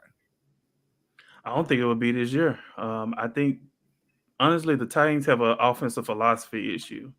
It's been always about being run first, get the ball to Henry, run Henry to the ground, and then the passing game will open up. It's a quarterback's league. Yeah, I mentioned that on my podcast just a couple of days ago. Last running back to lead the league in rushing and go to the Super Bowl was Sean Alexander. That was 2005. That was a great. I listened to that list. You went off these different. I'm like, man, you need to email that podcast to Vrabel, man. So hopefully they can listen or something. I mean, come on now. But it's just it's not a running backs league. I mean, Shannon Sharp, Hall of Fame tight end, said the same thing. It's not a running backs league anymore. It's a passing league.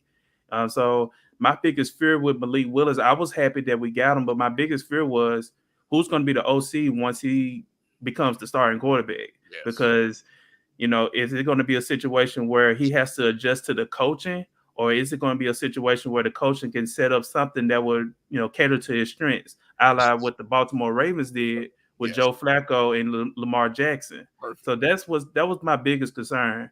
I'm glad he's here. Hopefully, he can develop and be the quarterback that we all think he could be. But that's my biggest concern is who's going to be the OC when he becomes the starting quarterback. Is it still going to be Todd Downing? Is it going to be Tim Kelly? And if it is Tim Kelly, is he going to have his own game plan, or is he going to listen to Vrabel and still be a run-first team? That's a great point, because one thing I love about the Ravens is how, you can tell Harbaugh's like, we're catering to our guy. Mm-hmm. He's going to be our guy. We're going to do things to fit him. Even if a coach ain't fitting, we're going to get a coach that fits because we want him to be him. And Lamar is completely himself. I love how they've supported him in that way. And to show how great he is, they don't give him no receivers.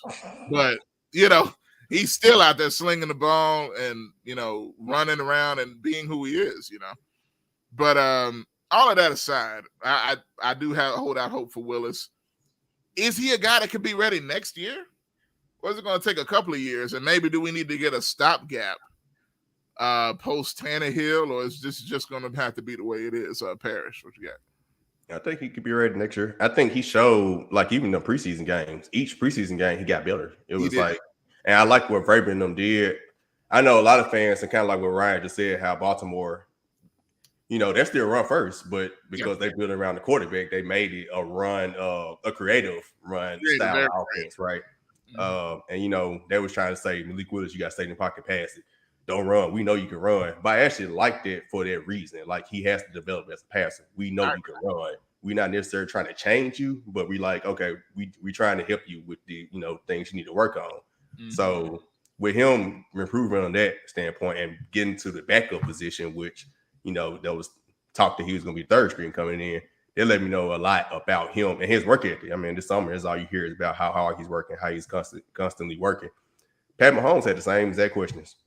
A lot of people, you forget after what he looked like when he started playing. But nobody thought Pat Mahomes would be what he became when he first got drafted.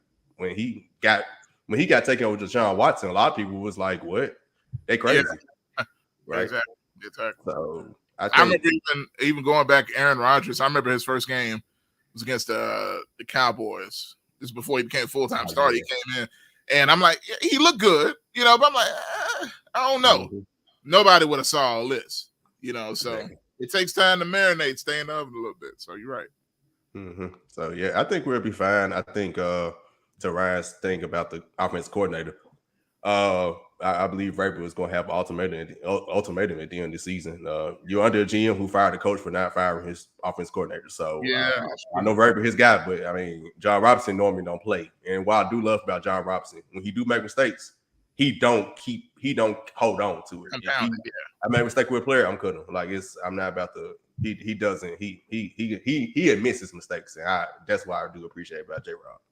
Absolutely, man. Talking Titans, man. So as far as this year, is it over? How we feeling? I see the Colts look like trash too. And I love to see it because I love it. As a Titans fan, you gotta love Colts struggles, and then how everybody was overhyping them all off season. Didn't make no sense. I like Jonathan Taylor as much as the next guy, but they act like Matt Ryan was that guy that went to the Super Bowl 7 years ago. Oh, they got Matt Ryan. Man, he's the same, if not a Carson Wentz category. I put him below Tannehill type of level. Like, come on now. And now they see who's this bum we got a quarterback. So how do we feel about our position in AFC South? And how do we feel about this weekend's game against the Raiders? Because they need a win too. They kind of have strengths that worry me and our weaknesses. But I'm going to Ryan again. How do you feel? As far as the division, I feel good. I mean, it's a terrible division. The Colts are trash, to your point. The Jaguars lead the division, so I'm very confident that they somehow going to fall off a little bit. Get back to what they normally be. Houston the same way. I'm not taking them serious either. As far as this game against the Raiders, I got some concerns. The two things that we struggling the most is their two biggest strengths, and that's O-line and our corners versus their wide receivers. I mean, if this can get 12 catches on 14 targets, I couldn't imagine what Devontae Adams is going to do to our corners, especially after the game he had against the Cardinals where he was pretty much shut down. So, and then on top of that, the O-line, again, Nola one for the foreseeable future. Again. And then you got for the Raiders, you got Max Crosby, and then you got Chandler Jones. And remember the last time Chandler Jones played the Titans? Bring him up. I don't even want to see Chandler again after last year. My God. So it's definitely some concerns. I still think it's a winnable game because the Raiders are going through some stuff, and my concern with the Raiders before the season started was their coach. I didn't think Josh McDaniels was a very good coach, and he's proven me right so far. So it's a winnable game, but definitely some concerns on the Titans side of things. Yeah, I agree. I'm frightened to think about Caleb Farley and anybody on the Raiders, to be honest. But because you talk about a failed pick, to be honest, he ain't impressed me one time he's on the field. Yep. Not once. Mm-mm. It's just okay. But Parrish, man, how you feel about the AFC South and the Raiders game? Yeah, well, to piggyback on Caleb Farley, I was one of the people who's like, let's give him a chance. Yeah, I'm not completely out on him yet, but like you said, I haven't. Normally, you'll see a flash. I haven't seen any flashes in the game yet. It's still very early. This is technically his rookie year since he only played 3 games last year. So I still say give him the rest of this year. That's not trade him at a deadline or something. That's actually give him a year. Christian Fulton is back for this game, although he did get popped in week 1. But that was more of a concentration where he didn't just get burnt. He just he messed up his technique, right? So stay on his P's and Q's. He probably won't get caught slipping again to that extent. So I don't think he respected the Giants receivers at all. Yeah, exactly. Right. That's what I'm saying. We won 13-0. We kind of was like, all right, we got this game. Then Saquon Barkley, a superstar player who's finally healthy, took over. But division, like I said, division is weak so far. I tell you this, I'm not worried about these teams winning the division, but the Texans are going to play hard. Yeah, that's true. Lovie Smith got the boys playing. Their defense, they're gonna show up. Yeah. So they beat us last year when they supposed to, and almost beat us last game of the season. So it's gonna be some tough battles. Jacksonville, I expect them to be better, get better anyway from last season. Oh yeah. They always beat the Colts at home, and that's their one win. They do that every year. So let me see them win another game outside of that. Yeah. Before I start truly giving them respect. And the Colts, they could, just like us, could turn it around. They're looking bad so far. Same thing at receiver for them. Matt Ryan not looking good, but Michael Pittman didn't play last week, or Alec Pierce, and their receivers are kind of like us. It's crazy we trade AJ Brown, and it's still an argument that we could have the best receiving core in the division. That's that's kind of sad on one hand. Yeah. But this game Sunday is very winnable. I think this is what Vrabel, he's the reigning coach of the year. He got outcoached the first 2 games of the season. Brian Daboll outcoached him in the first game. And last week, he got outcoached by Sean McDermott / Outtown, just slash everything. He got to outcoach Josh McDaniels. There's really nothing to it. Like, this is your game to outcoach him and get this win, a much needed win. I will say I think the Raiders probably need this game more than us because of our division. Yeah, the AFC West, they fall behind 0-3 in the AFC West. They're pretty much total. We can fall behind 0-3 and still have a shot because of our division. So be number 1 in the division still, right? Essentially, but yeah, man, I think that's a great point, and that's kind of what has me worried because how desperate the Raiders are going to be to get a win. You got some big time players, but again, the reason why I have some hope is the coach, like you said, McDaniels, Carr, who can be up and down. You put pressure in Carr's face, he can be all over the place, and that's where we're going to hurt it this week. Bud Dupree is out, and Ola Adeni is out. And we already without Harold Landry, who I guess his loss is really showing up even in the run game because we had a top run defense and we ain't stopping the run no more. So getting the pressure on him might be a tall task to ask for this weekend. We might have to find another way. You killing my little hope I had. Oh, it might be a little tall task. We got to do some blitzes. Oh, man. Okay. Well, forget all that then. But now, look, Bud Dupree, Harold Landry, Ola Adeni, who's the guy most people don't know that can rush the passer too. So, I mean, who's out there at linebacker? I mean, Rashad Weaver and I don't even know. We got Wyatt Ray back. Wyatt Ray, probably. I didn't know he's golly. It sounds like Alan Ray got to play Villanova. What is going on? So, I don't know, man. Practice squad central on defense. Yeah. So we'll see, man. But nonetheless, outside of Titan stuff, and one thing I'll say real quick about Vrabel. One thing I like about him, he is super competitive. And I've seen the clips, they've seen him in practice. He just seems very upset all the time. Even more so than usual, because he usually always looks kind of mad, but even more so now. So hopefully that's translating to them in practice. And, one thing about it, they're going to have a chip on their shoulder to not look as bad as they have. So hopefully that changes. But other things in the league, I'm going to ask y'all off top, what are some other things going on in the NFL that are catching your attention or interest outside of the Titans? I'm gonna start with Parrish this time. What you got? Ooh, kind of tough. The Bills. It's the beginning of the season. Of course, I had them as my Super Bowl pick, but they're looking like like unbeatable. But it's the very beginning. They probably the same thing. They did the same thing last year. Start off hot, and they might reach that stretch where you can kind of question them some. But Von Miller adding on to that defensive line, and they ain't got Tre'Davious White back yet. So it might be the Bills' year. But I think Kansas City learning how to win ugly games. That caught my attention against the Chargers. One of the Chargers. Yeah. I knew it was the reason I don't trust the Chargers, bro. Like they do that stuff, right?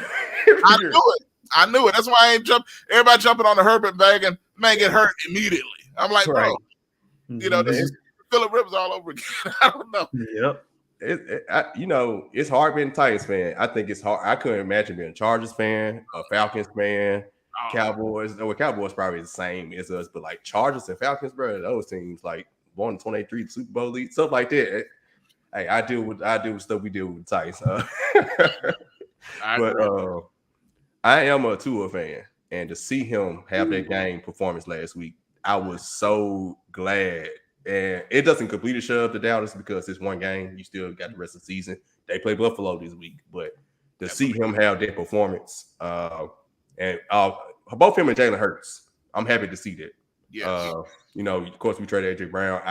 Ain't nothing against AJ Brown on my fantasy team. Hey, like I told somebody, man, this is business. Ain't no personal. So I'm happy to see both of them do well. I like both of them. So I'm glad to see them start off well, and I'm hoping it continues, that they continue playing lights out. Yeah, and I was a Hurts fan back at Alabama. I always felt like given an opportunity, people always like to say, well, can he throw? Yeah, okay. He's showing y'all now. He's worked on it. He's already just a beast athletically, getting bigger and stronger. And, I think he's a real QB1 that can lead your team far. Yeah. So you see.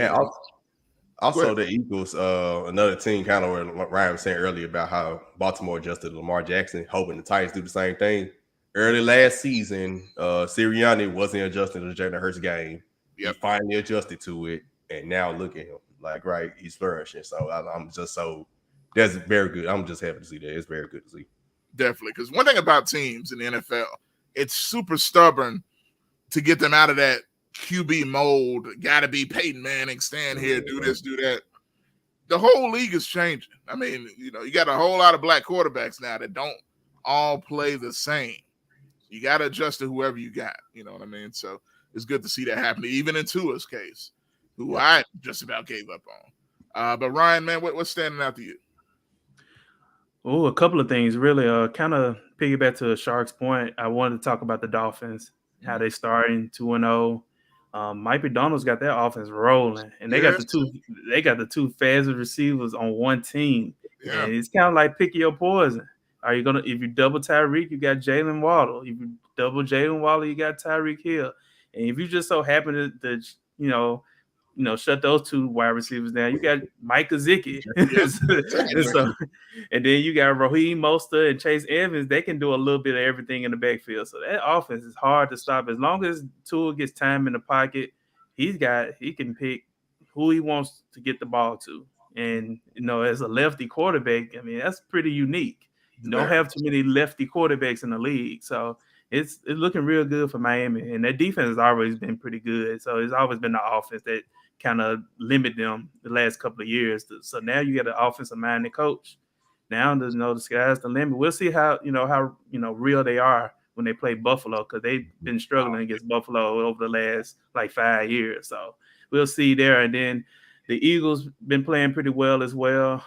They got a nice little road test against the Commanders. So we'll see how the Eagles play in that division matchup. But the one thing really that is standing out to me is the Cincinnati Bengals. 0-2, having a Super Bowl hangover.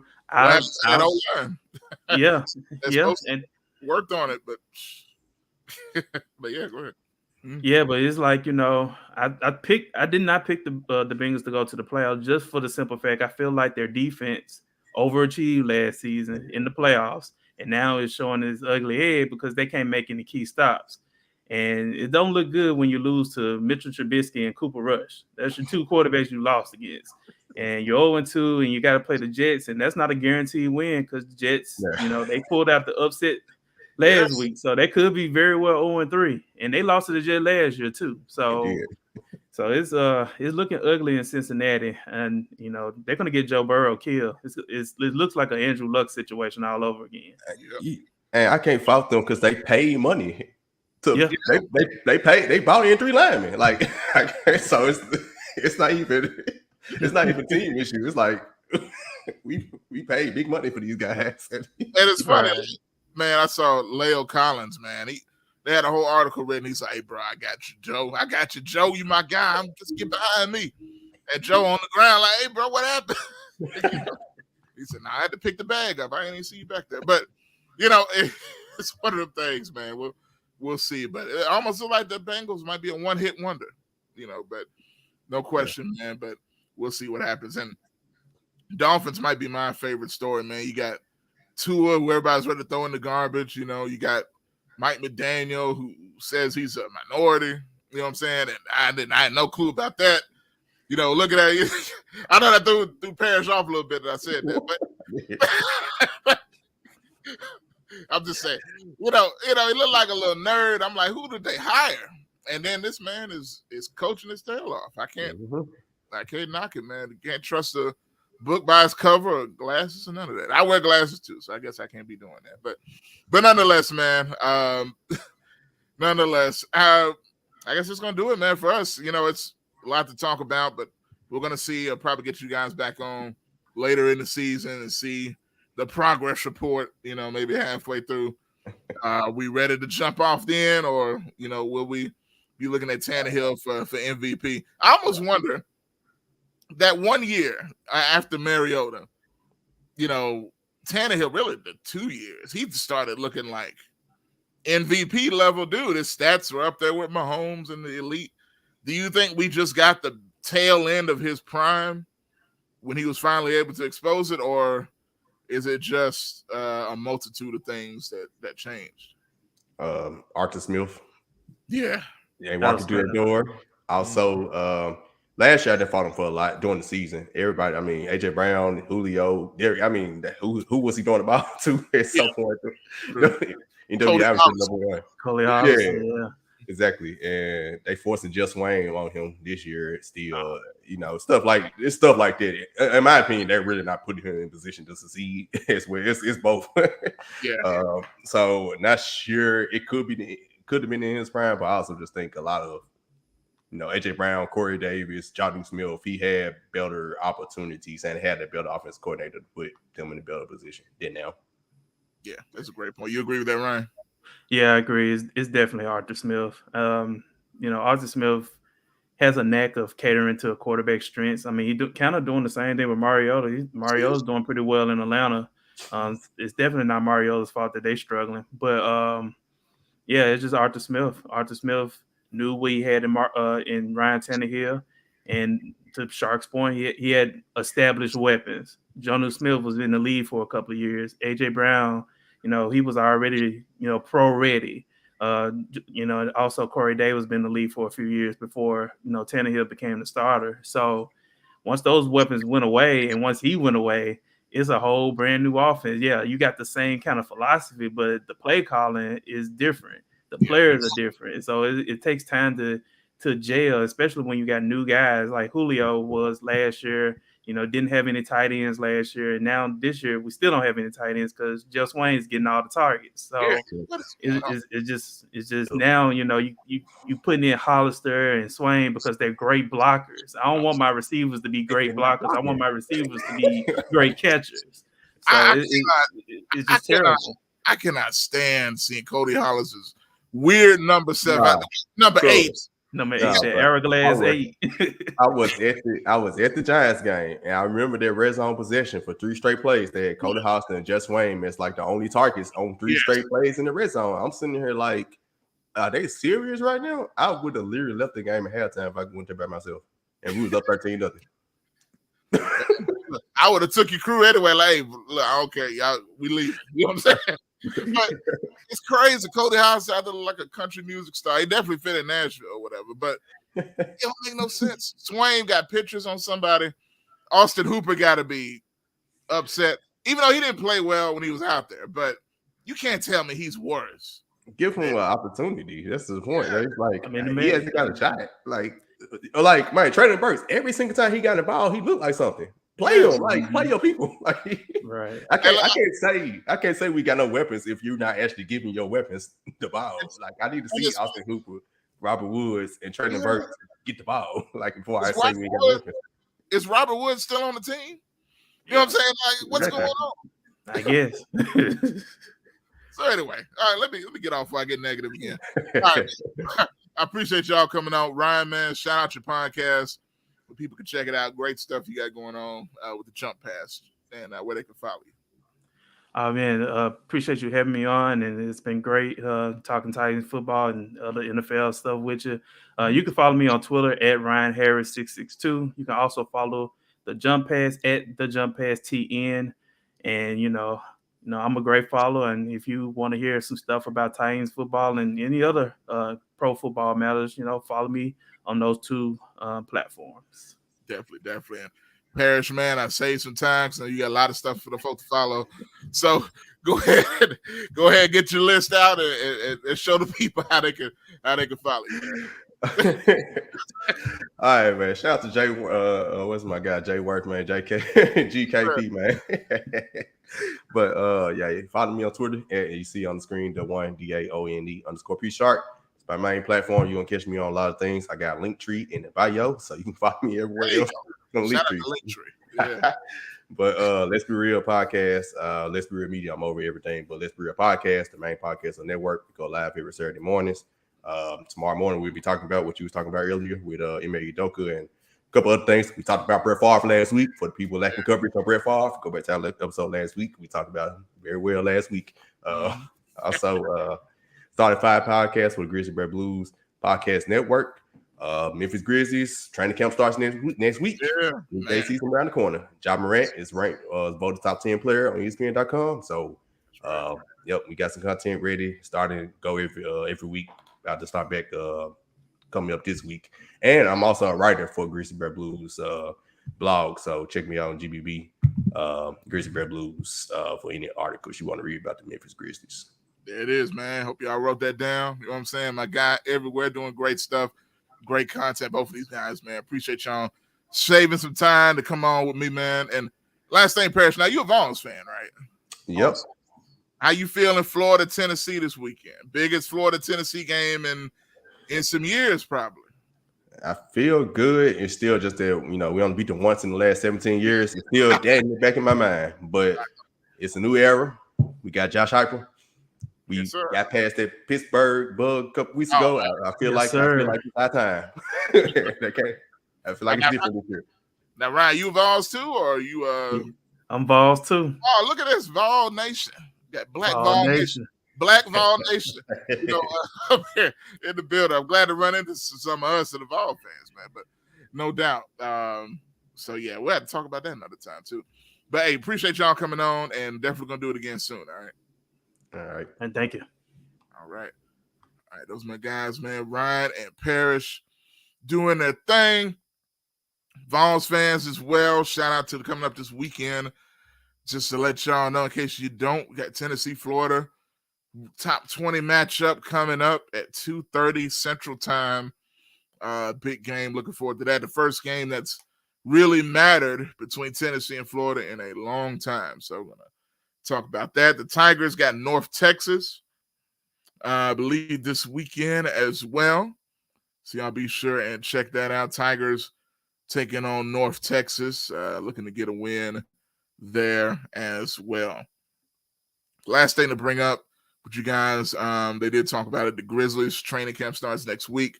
The preseason starts next Saturday for the Grizzlies. So it's coming around the corner very, very quickly. So stay tuned for that. We're going to be talking more Grizz and stuff like that as well. So stick around. But that's going to do it for me here on today, man. I appreciate all of y'all tuning in, watching, listening, and all that stuff. And we're going to see you guys next time right here on Talk Sports Live. Y'all have a good Saturday and a blessed weekend.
Are you ready? Are you with it? Yeah, we with it. Let's go. Let's go. Let's get it. Let's get it. Are you ready? Are you ready? Are you with it? Yeah, we with it. Big time players make big time plays.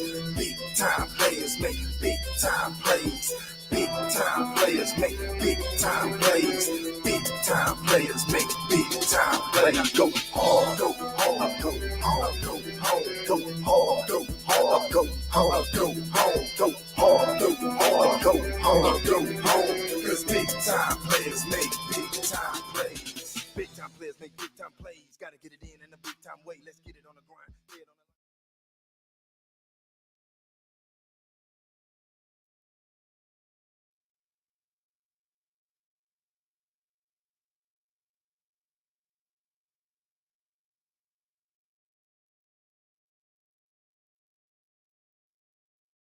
Big time players make big.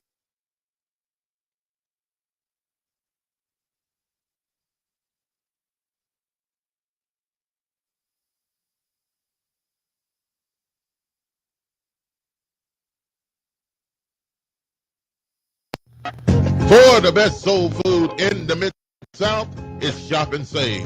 1499 South 3rd, 901-946-4303. Serving breakfast, lunch, and dinner. And some of the items on their menu consist of catfish, spaghetti, chicken and dressing, turkey wings, meatloaf, fried chicken, cabbage, yams, greens, salmon croquette, and the list goes on. Some of the best soul food you ever taste in the Mid-South, it is Shop and Save. 1499 South 3rd. Call them again at 901-946-4303. Been in business since 1991. Shop and Save, 1499 South 3rd, 901-946-4303 for some of the best soul food you'll ever taste.